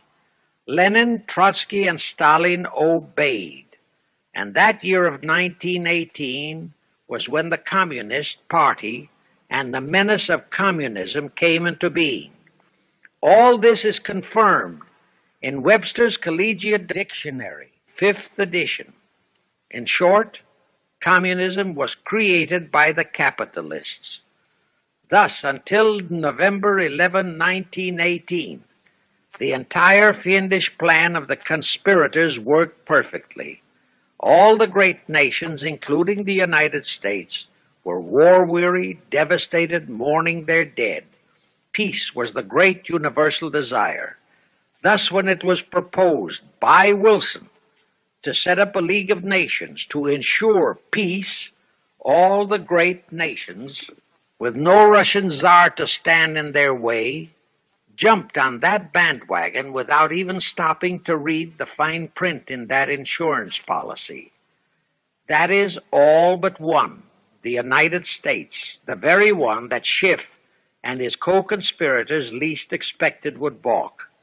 And that was their one fatal mistake in that early plot. You see, when Schiff planted Woodrow Wilson in the White House, the conspirators assumed that they had the United States in the proverbial bag. Wilson had been perfectly built up as a great humanitarian. He supposedly became established as a God-man with the American people. There was every reason for the conspirators to have believed that he would easily hornswoggle Congress into buying the League of Nations sight unseen, exactly as the Congress of 1945 bought the United Nations sight unseen. But there was one man in the Senate in 1918 who saw through that scheme just as the Russian Tsar did in 1814. He was a man of great political stature, almost as great as that of Teddy Roosevelt, and fully as astute. He was highly respected and trusted by all members of both houses of Congress and by the American people. The name of that great and patriotic American was Henry Cabot Lodge, not the phony of today who called himself Henry Cabot Lodge, Jr. until he was exposed. Lodge completely unmasked Wilson and kept the United States out of the League of Nations. Here it becomes of great interest to know the real reason for the Wilson League of Nations flop. As I previously stated, Schiff was sent to the United States to carry out 4 specific assignments. Number 1 and most important was to acquire complete control of the U.S. money system. Number 2, as outlined in the original Weishaupt Illuminati blueprint, he was to find the right kind of men to serve as stooges for the great conspiracy and promote them into the highest offices in our federal government, our Congress, our U.S. Supreme Court, and all federal agencies, such as the State Department, the Pentagon, the Treasury Department, etc. Number 3, destroy the unity of the American people by creating minority group strife throughout the nation, especially between the whites and blacks as outlined in Israel Cohen's book. Number 4, create a movement to destroy religion in the United States, with Christianity to be the chief target or victim. In addition, he was strongly reminded of the imperative directive in the Illuminati blueprint to achieve full control of all mass communications media, to be used to brainwash the people into believing and accepting all of the maneuverings of the Great Conspiracy. Schiff was warned that only control of the press, at that time our only mass communications media, would enable him to destroy the unity of the American people. Now then, Schiff and his co-conspirators did set up the NAACP, the National Association for the Advancement of the Colored People, in 1909. And in 1913, he set up the Anti-Defamation League of the B'nai B'rith. Both were to create the necessary strife. But in the early years, the ADL operated very timidly, perhaps for fear of a pogrom-like action by an aroused and enraged American people. And the NAACP was practically dormant because its white leadership didn't realize that they would have to develop firebrand Negro leaders, such as Martin Lucifer King, for one, to spark the then completely satisfied and contented mass of Negroes. In addition, Schiff, was busy developing and infiltrating the Stooges to serve in all high places in our Washington government, and in the job of acquiring control of our money system and the creation of the 16th Amendment. He also was very busy with the organizing of the plot for the takeover of Russia. In short, he was kept so busy with all those jobs that he completely overlooked the supreme job of acquiring complete control of our mass communications media. That oversight was the direct cause for Wilson's failure to lure the United States into the League of Nations, because when Wilson decided to go to the people to overcome the opposition of the Lodge-controlled Senate, despite his established but phony reputation as a great humanitarian, he found himself faced by a solidly united people and by a loyal press whose only ideology was Americanism and the American way of life. At that time, due to the ineptness and ineffectiveness of both the ADL and the NAACP, there were no organized minority groups, no Negro problems, no so-called anti-Semitic problem to sway the people's thinking. There were no lefts, there were no rights, no prejudices for crafty exploitations. Thus, Wilson's League of Nations appeals fell on deaf ears. That was the end of Woodrow Wilson, the conspirator's great humanitarian. He quickly abandoned his crusade and returned to Washington, where he shortly died an imbecile brought on by syphilis. And that was the end of the League of Nations as a corridor into one world government. Of course, that debacle was a terrible disappointment to the masterminds of the Illuminati conspiracy. But they were not discouraged. As I have previously stressed, this enemy never quits. They simply decided to reorganize and try from scratch again. By this time, Schiff was very old and slow. He knew it. He knew that the conspiracy needed a new, younger, and more active generalship. So on his orders, Colonel House and Bernard Baruch organized and set up what they called the Council on Foreign Relations, the new name under which the Illuminati would continue to function in the United States. The hierarchy, officers and directors of the C.F.R., is composed principally of descendants of the original Illuminati, many of whom had abandoned their old family names and acquired new Americanized names. For one example, we have Dillon, who was Secretary of Treasury of the United States, whose original name was Lepowski. Another example is Paley, head of the CBS TV channel, whose true name is Polinsky. The membership of the C.F.R. is approximately 1,000 in number and contains the heads of virtually every industrial empire in America, such as Blau, president of the U.S. Steel Corporation, Rockefeller, king of the oil industry, Henry Ford II, and so on. And, of course, all the international bankers, also the heads of the tax-free foundations, are officers and or active C.F.R. members. In short, all the men who provide the money and the influence to elect the C.F.R. chosen presidents of the United States, congressmen, senators, and who decide the appointments of our various secretaries of state, of the Treasury, of every important federal agency, are members of the C.F.R., and very obedient members indeed. Now, just to cement that fact, I will mention the names of a few of the United States presidents who were members of the C.F.R. Franklin Roosevelt, Herbert Hoover, Dwight D. Eisenhower, Jack Kennedy.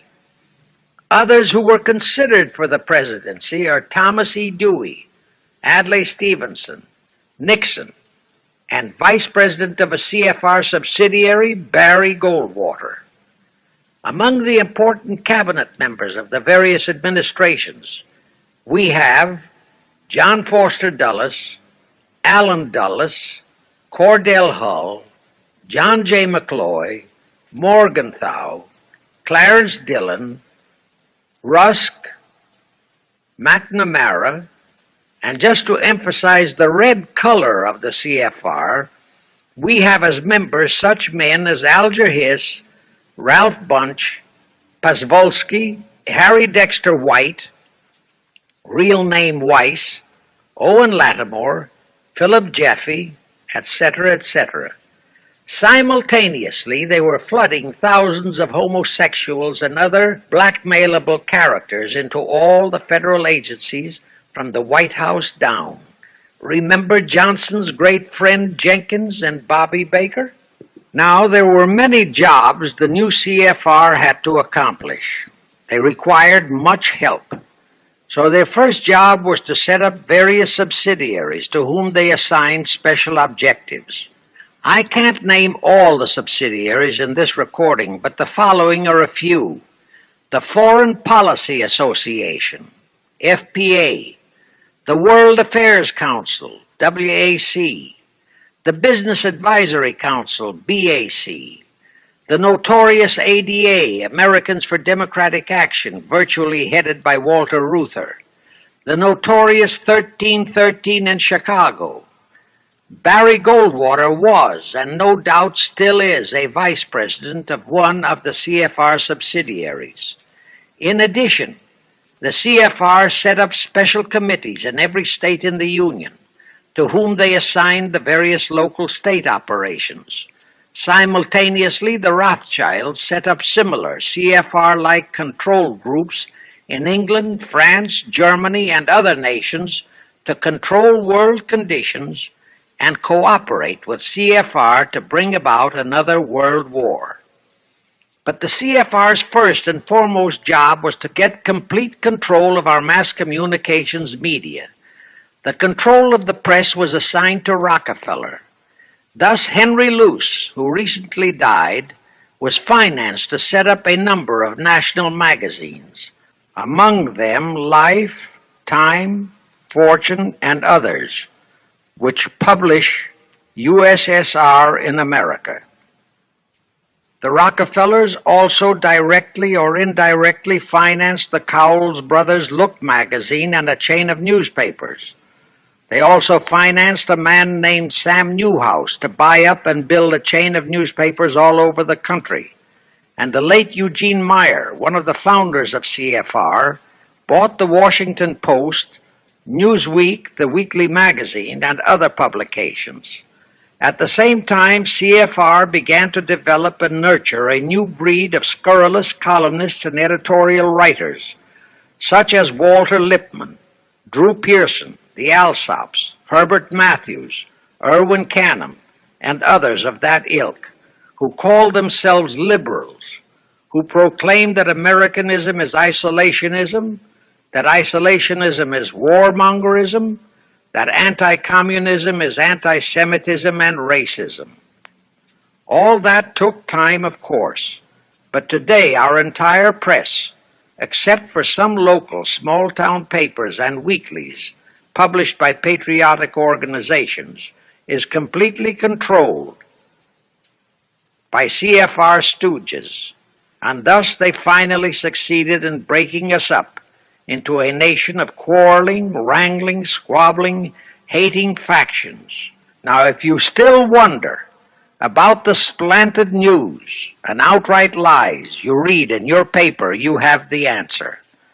To the Lehmans, Goldman Sachs, Kuhn Loeb, and the Warburgs, the C.F.R. assigned the job of getting control of the motion picture industry, Hollywood, radio and television, and believe you me, they succeeded. If you still wonder about the strange propaganda broadcasts by the Ed Murrows, Chet Huntley, Howard K. Smith, Eric Severide, Drew Pearson, and others of that ilk, you have the answer.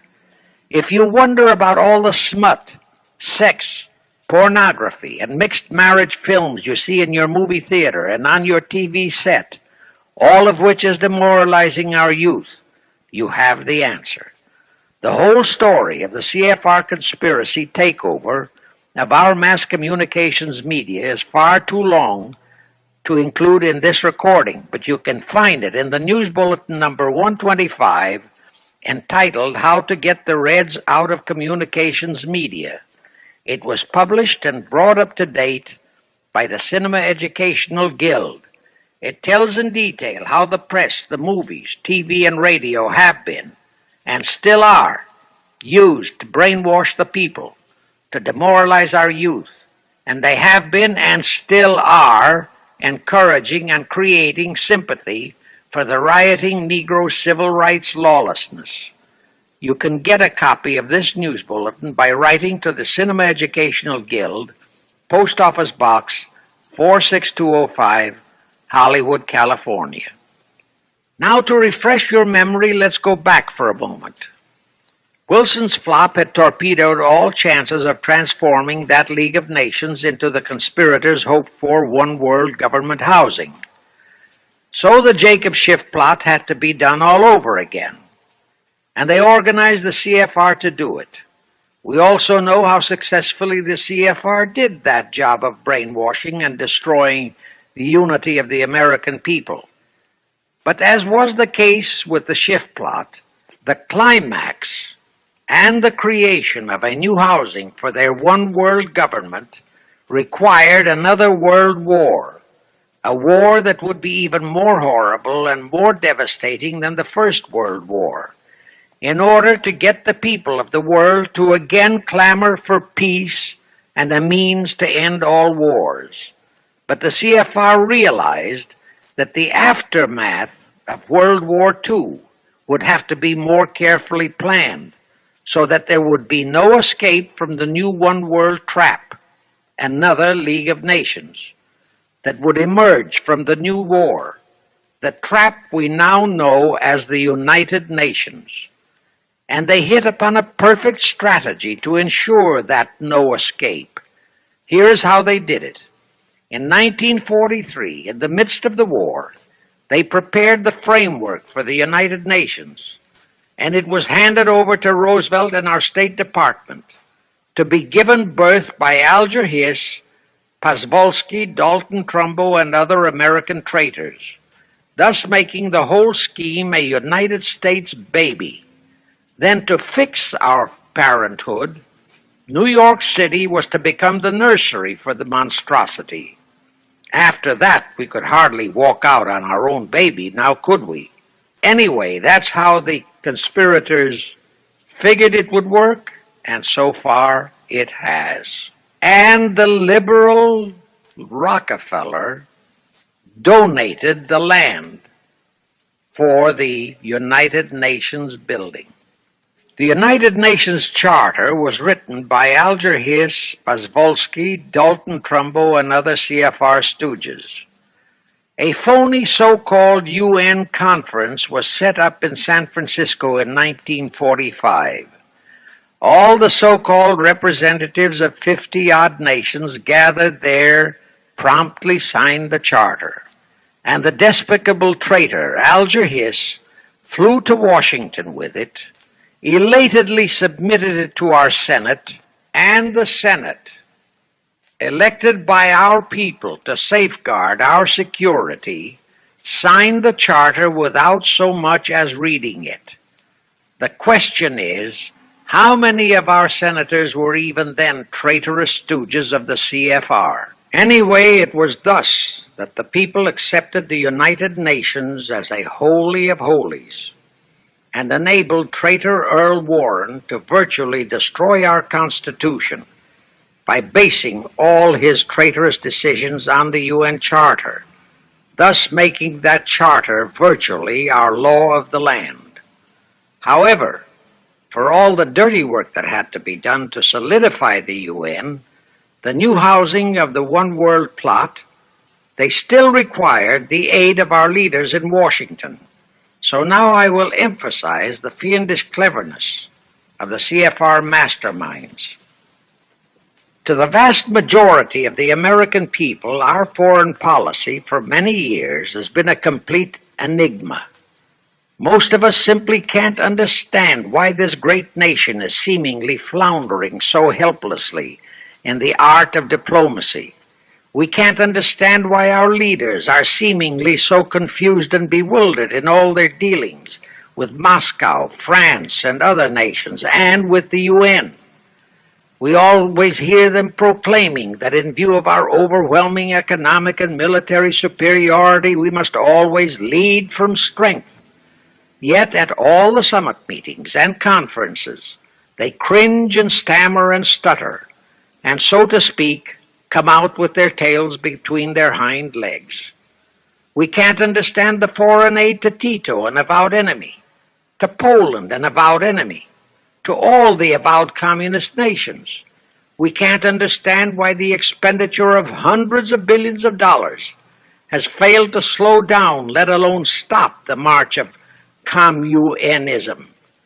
We are perplexed by the seeming ineptness of the State Department, the Defense Department, the CIA, the USIA, of all our federal agencies.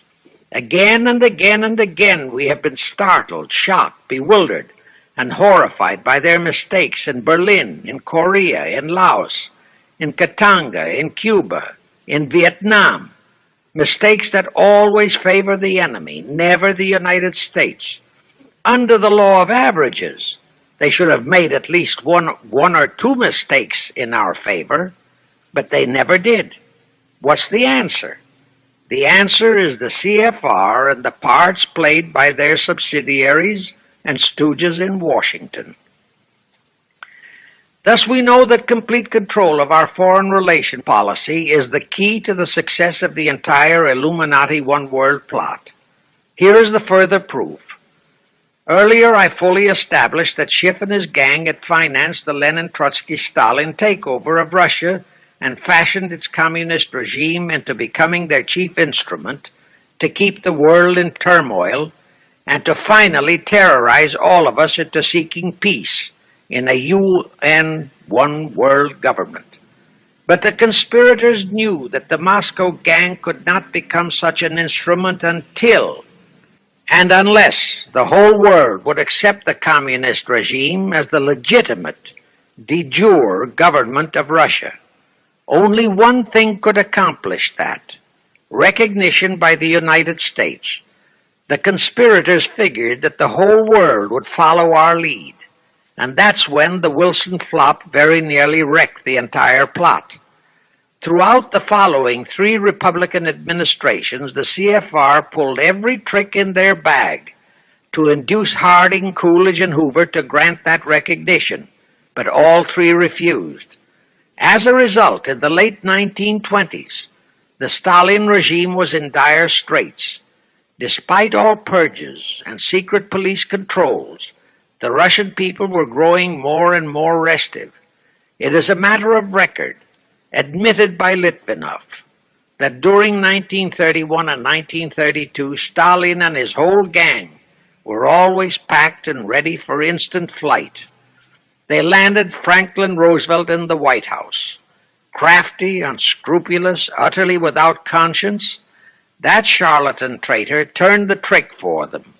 Without even asking consent of Congress, he unlawfully proclaimed recognition for the Stalin regime. That did it.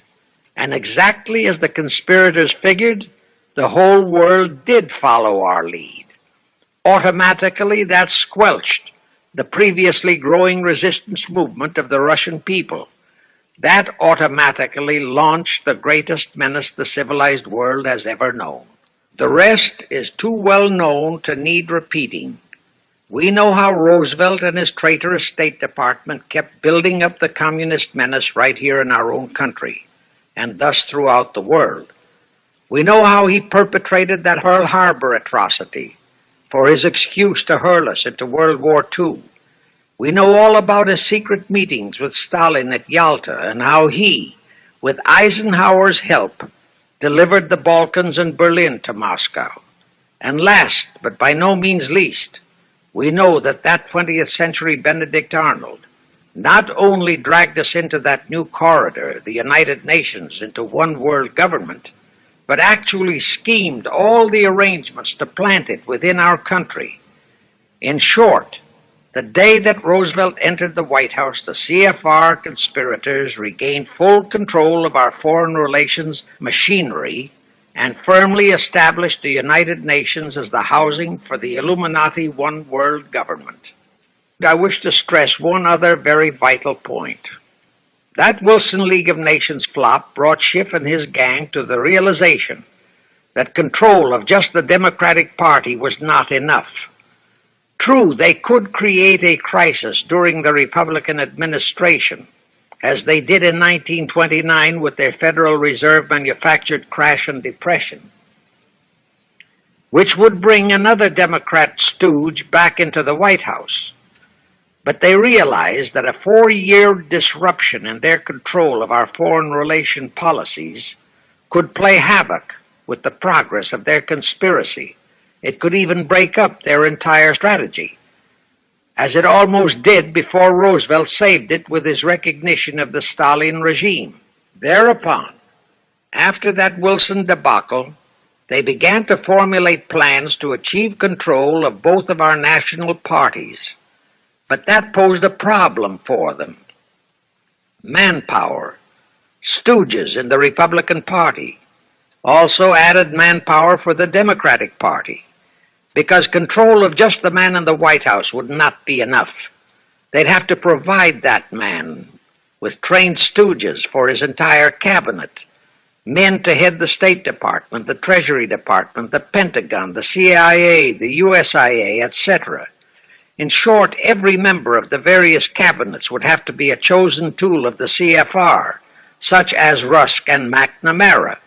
Also all undersecretaries and assistant secretaries.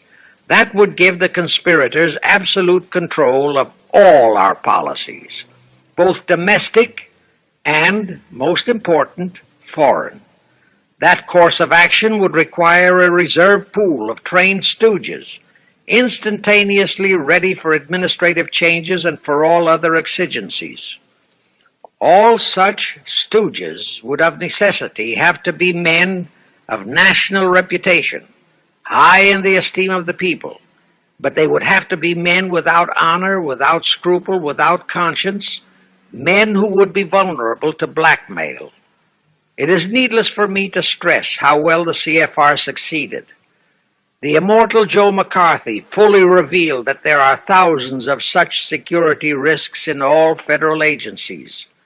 Scott McCloud unmasked thousands more, and you know the price Otepka has had to pay and is still paying for his expositions before a Senate committee of the traitors in the State Department. And you know that the men in the State Department who delivered Cuba to Castro have not only been shielded, but promoted.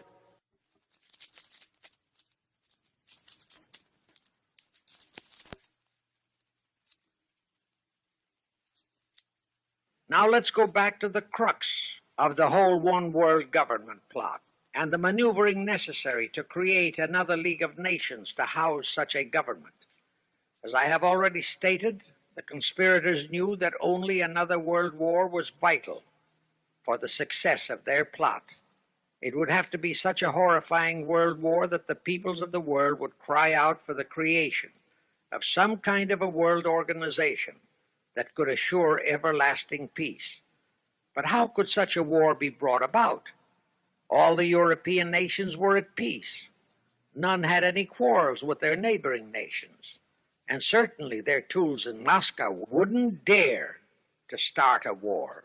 Even Stalin realized that it would mean the overthrow of his regime unless so-called patriotism would weld the Russian people behind him. But the conspirators had to have a war. They had to find or create some kind of an incident to launch it. And they found it in a little inconspicuous and repulsive little man who called himself Adolf Hitler. Hitler, an impecunious Austrian house painter, had been a corporal in the German army. He made the defeat of Germany into a personal grievance. He began to rabble-rouse about it in the Munich, Germany area. He began to spout about restoring the greatness of the German Empire and the might of the German soldiery. He advocated the restoration of the old German military to be used to conquer the whole world. Strangely enough, Hitler, the little clown that he was, could deliver a rabble-rousing speech, and he did have a certain kind of magnetism. But the new authorities in Germany didn't want any more wars, and they promptly threw the obnoxious Austrian house painter into a prison cell. Aha! Here was the man, decided the conspirators, who, properly directed and financed, could be the key to another world war.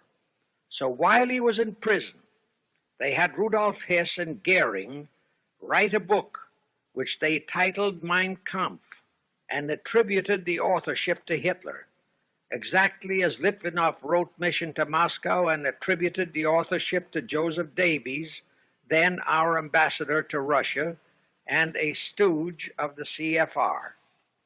In Mein Kampf, Hitler, the pseudo-author, outlined his grievances and how he would restore the German people to their former greatness. The conspirators then arranged for a wide circulation of the book among the German people in order to arouse a fanatical following for him.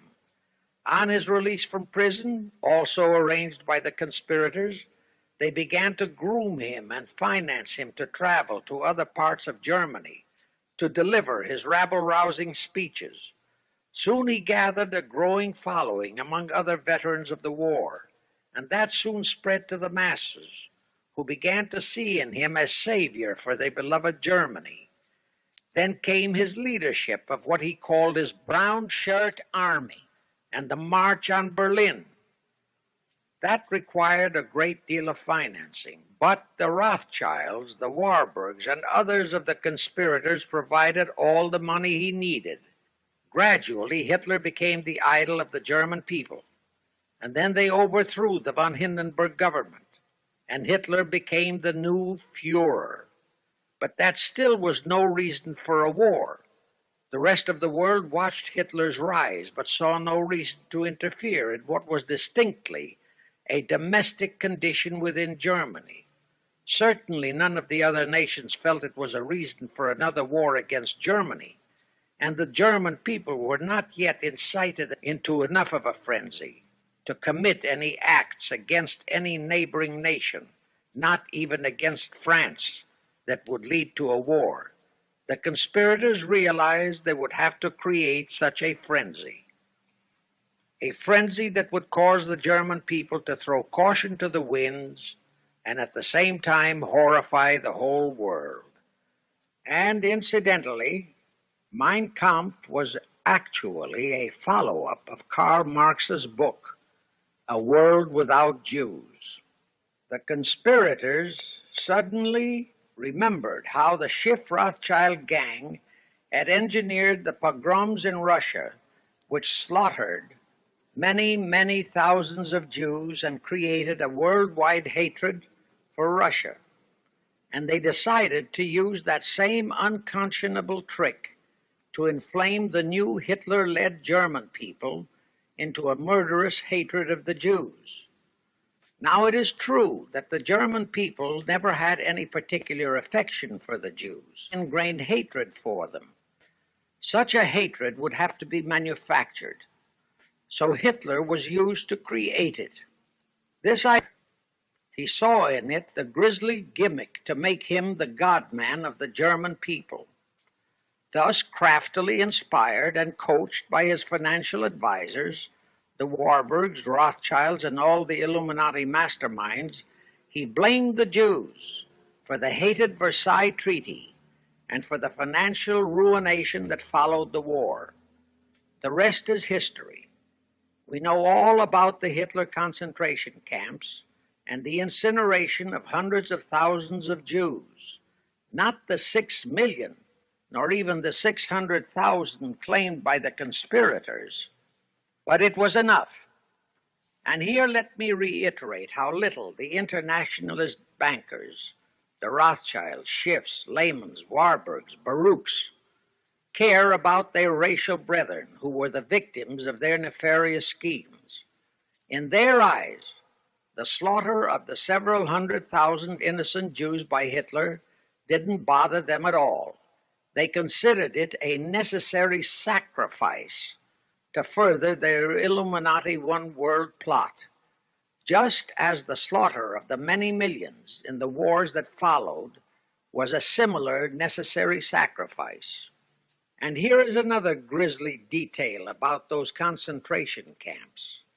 Many of the Hitler soldier executioners in those camps had previously been sent to Russia to acquire their arts of torture and brutalization so as to emphasize the horrors of the atrocities. All this created a new worldwide hatred for the German people, but it still did not provide a cause for war. Thereupon Hitler was in land. You remember how Chamberlain, diplomats of Czechoslovakia and France surrendered to that demand. That led to further Hitlerian demands for territories in Poland and in the French Saar territories. Those demands were rejected. Then came his pact with Stalin. Hitler had been screaming hatred against communism. Oh, how he ranted against communism.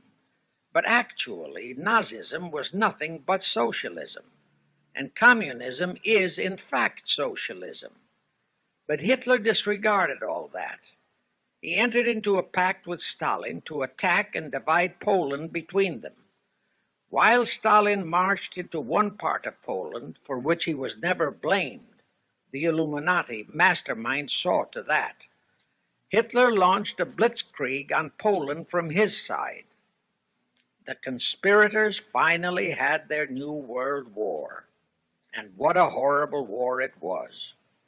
And in 1945, the conspirators finally achieved the United Nations, their new housing for their one world government. And truly amazing, all of the American people hailed this foul outfit as a holy of holies. Even after all the true facts about how the UN was created were revealed, the American people continued to worship that evil outfit. Even after a Soviet spy and traitor, even after I had publicly revealed the secret agreement between Hiss and Molotov that a Russian would always be the head of the military secretariat, and by that token, the real master of the UN, most of the American people continued to believe that the UN could do no wrong. Even after Tocqueville, the first Secretary General of the UN, confirmed that Hiss-Molotov secret agreement in his book, For the Cause of Peace, the vast majority of our people refused to lose faith in the UN. Even after the truth about the Korean War was revealed, how the Russian General Vasiliev head of that UN military secretariat, was given a leave of absence by the UN so that he could take command of the North Koreans and Red Chinese who were fighting the so-called UN police action under our own General MacArthur, who by orders of the UN was fired by the pusillanimous Truman in order to prevent his winning that war. Our people still believed in the UN, despite our 150,000 sons who were murdered and maimed in that war. The people continued to regard the UN as a sure means for peace, even after it was revealed in 1951 that the UN, using our own American soldiers under UN command and the UN flag, in collusion with our traitorous State Department and the Pentagon, had been invading many small cities in California and Texas in order to perfect their plan for the complete takeover of our country. Most of our people brushed it off and continued their belief that the UN is a holy of holies. Do you know that the UN Charter was written by traitor Alger Hiss, Molotov, and Wyszynski? That Hiss and Molotov had made that secret agreement that the military chief of the UN was always to be a Russian appointed by Moscow? Do you know that at their secret meetings at Yalta, Roosevelt and Stalin, at the behest of the Illuminati operating as the C.F.R., decided that the UN must be placed on American soil? Do you know that most of the UN Charter was copied intact, word for word, from the Marx Manifesto and Russia's so-called Constitution? Do you know that the only two senators who voted against the UN so-called treaty were the only two senators who had read it? Do you know that since the UN was founded, communist enslavement has grown from 250 million to 1 billion? Do you know that since the UN was founded to ensure peace, there have been at least 20 major wars incited by the UN, just as they are now inciting a war against Little Rhodesia? Do you know that under the UN setup, the American taxpayers have been forced to make up the UN Treasury deficit of many millions of dollars because of Russia's refusal to pay her share? Do you know that the UN has never passed a resolution condemning Russia or her so-called satellites, but always condemns our allies? Do you know that J. Edgar Hoover said, "The overwhelming majority of the communist delegations to the UN are espionage agents"? And now, 66 senators voted for a consular treaty to open our entire country to Russian spies and saboteurs. Do you know that the UN helps Russia's conquest of the world by preventing the free world from taking any action whatsoever except to debate each new aggression in the UN General Assembly? Do you know that at the time of the Korean War, there were 60 nations in the UN, yet 95% of the UN forces were our American sons, and practically 100% of the cost was paid by the United States taxpayers? And surely you know that the UN policy during the Korean War was to prevent us from winning that war. Do you know that all the battle plans of General MacArthur had to go first to the UN to be relayed to Vasiliev, commander of the North Koreans and Red Chinese, and that any future wars fought by our sons under the UN flag would have to be fought under the control of the UN Security Council? Do you know that the UN has never done anything about the 80,000 Russian Mongolian troops that occupy Hungary? Where was the UN when the Hungarian freedom fighters were slaughtered by the Russians? Do you know that the UN and its peace army turned the Congo over to the communists? Do you know that the UN's own so-called peace force was used to crush, rape, and kill the white anti-communists in Katanga? Do you know that the UN stood by and did nothing while Red China invaded Laos and Vietnam? That it did nothing while Nehru invaded Goa and other Portuguese territories? Do you know that the UN was directly responsible for aiding Castro? That it does absolutely nothing about the many thousands of Cuban youngsters who are shipped to Russia for communist indoctrination? Do you know that Adlai Stevenson, of all people, said the free world must expect to lose more and more decisions in the UN? Do you know that the UN openly proclaims that its chief objective is one world government, which means one world laws, one world court, one world army, one world navy, one world air force, one world schools, and a one world church in which Christianity would be prohibited? Do you know that a UN law has been passed to disarm all American citizens and to transfer all our armed forces to the UN? Such a law was secretly signed by Saint Jack Kennedy in 1961. Do you realize how that fits in with Article 47, Paragraph 3 of the UN Charter, which states, I quote, "The Military Staff Committee of the UN shall be responsible through the Security Council for the strategic direction of all armed forces placed at the disposal of the Security Council," unquote.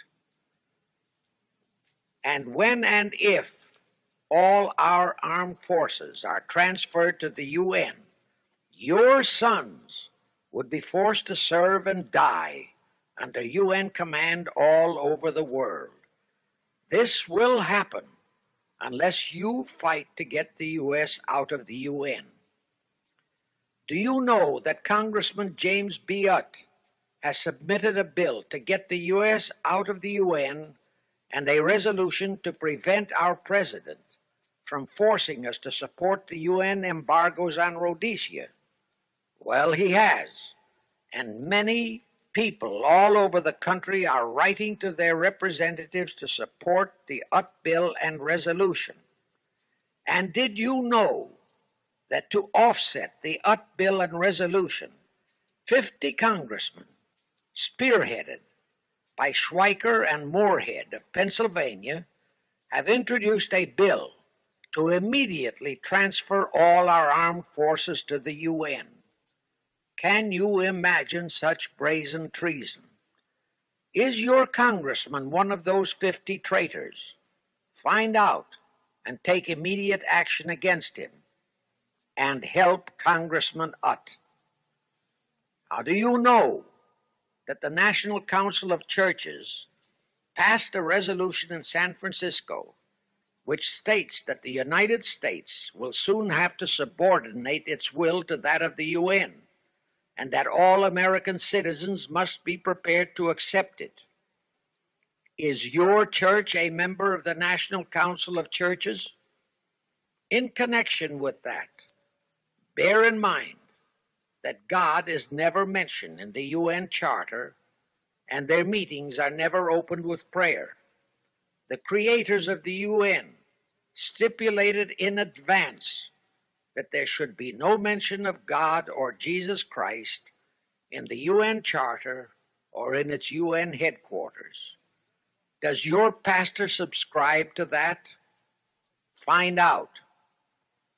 Furthermore, do you know that the great majority of the so-called nations in the UN are anti-Christianity? That the UN is a completely godless organization by orders of its creators, the C.F.R. Illuminati. Now, have you heard enough of the truth about the Illuminati's United Nations? Do you want to leave your sons and our precious country to the unholy mercy of the Illuminati's United Nations?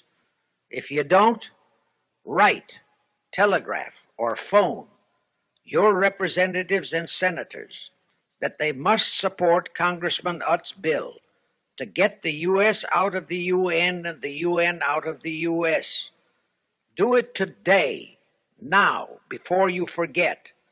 It is the only salvation for your sons and for our country. Now I have one more vital message to deliver. As I told you, one of the 4 specific assignments Rothschild gave Jacob Schiff was to create a movement to destroy religion in the United States, with Christianity to be the chief target. For a very obvious reason. The Anti-Defamation League wouldn't dare to attempt it, because such an attempt could create the most terrible bloodbath in the history of the world, not only for the ADL and the conspirators, but for the millions of innocent Jews. Schiff turned that job over to Rockefeller for another specific reason. The destruction of Christianity could be accomplished only by those who are entrusted to preserve it, by the pastors, the men of the cloth. As a starter, John D. Rockefeller picked up a young so-called Christian minister by the name of Dr. Harry F. Ward, Reverend Ward, if you please. At that time, he was teaching religion at the Union Theological Seminary. Rockefeller found a very willing Judas in this reverend. Thereupon, in 1907, he financed him to set up the Methodist Foundation of Social Service.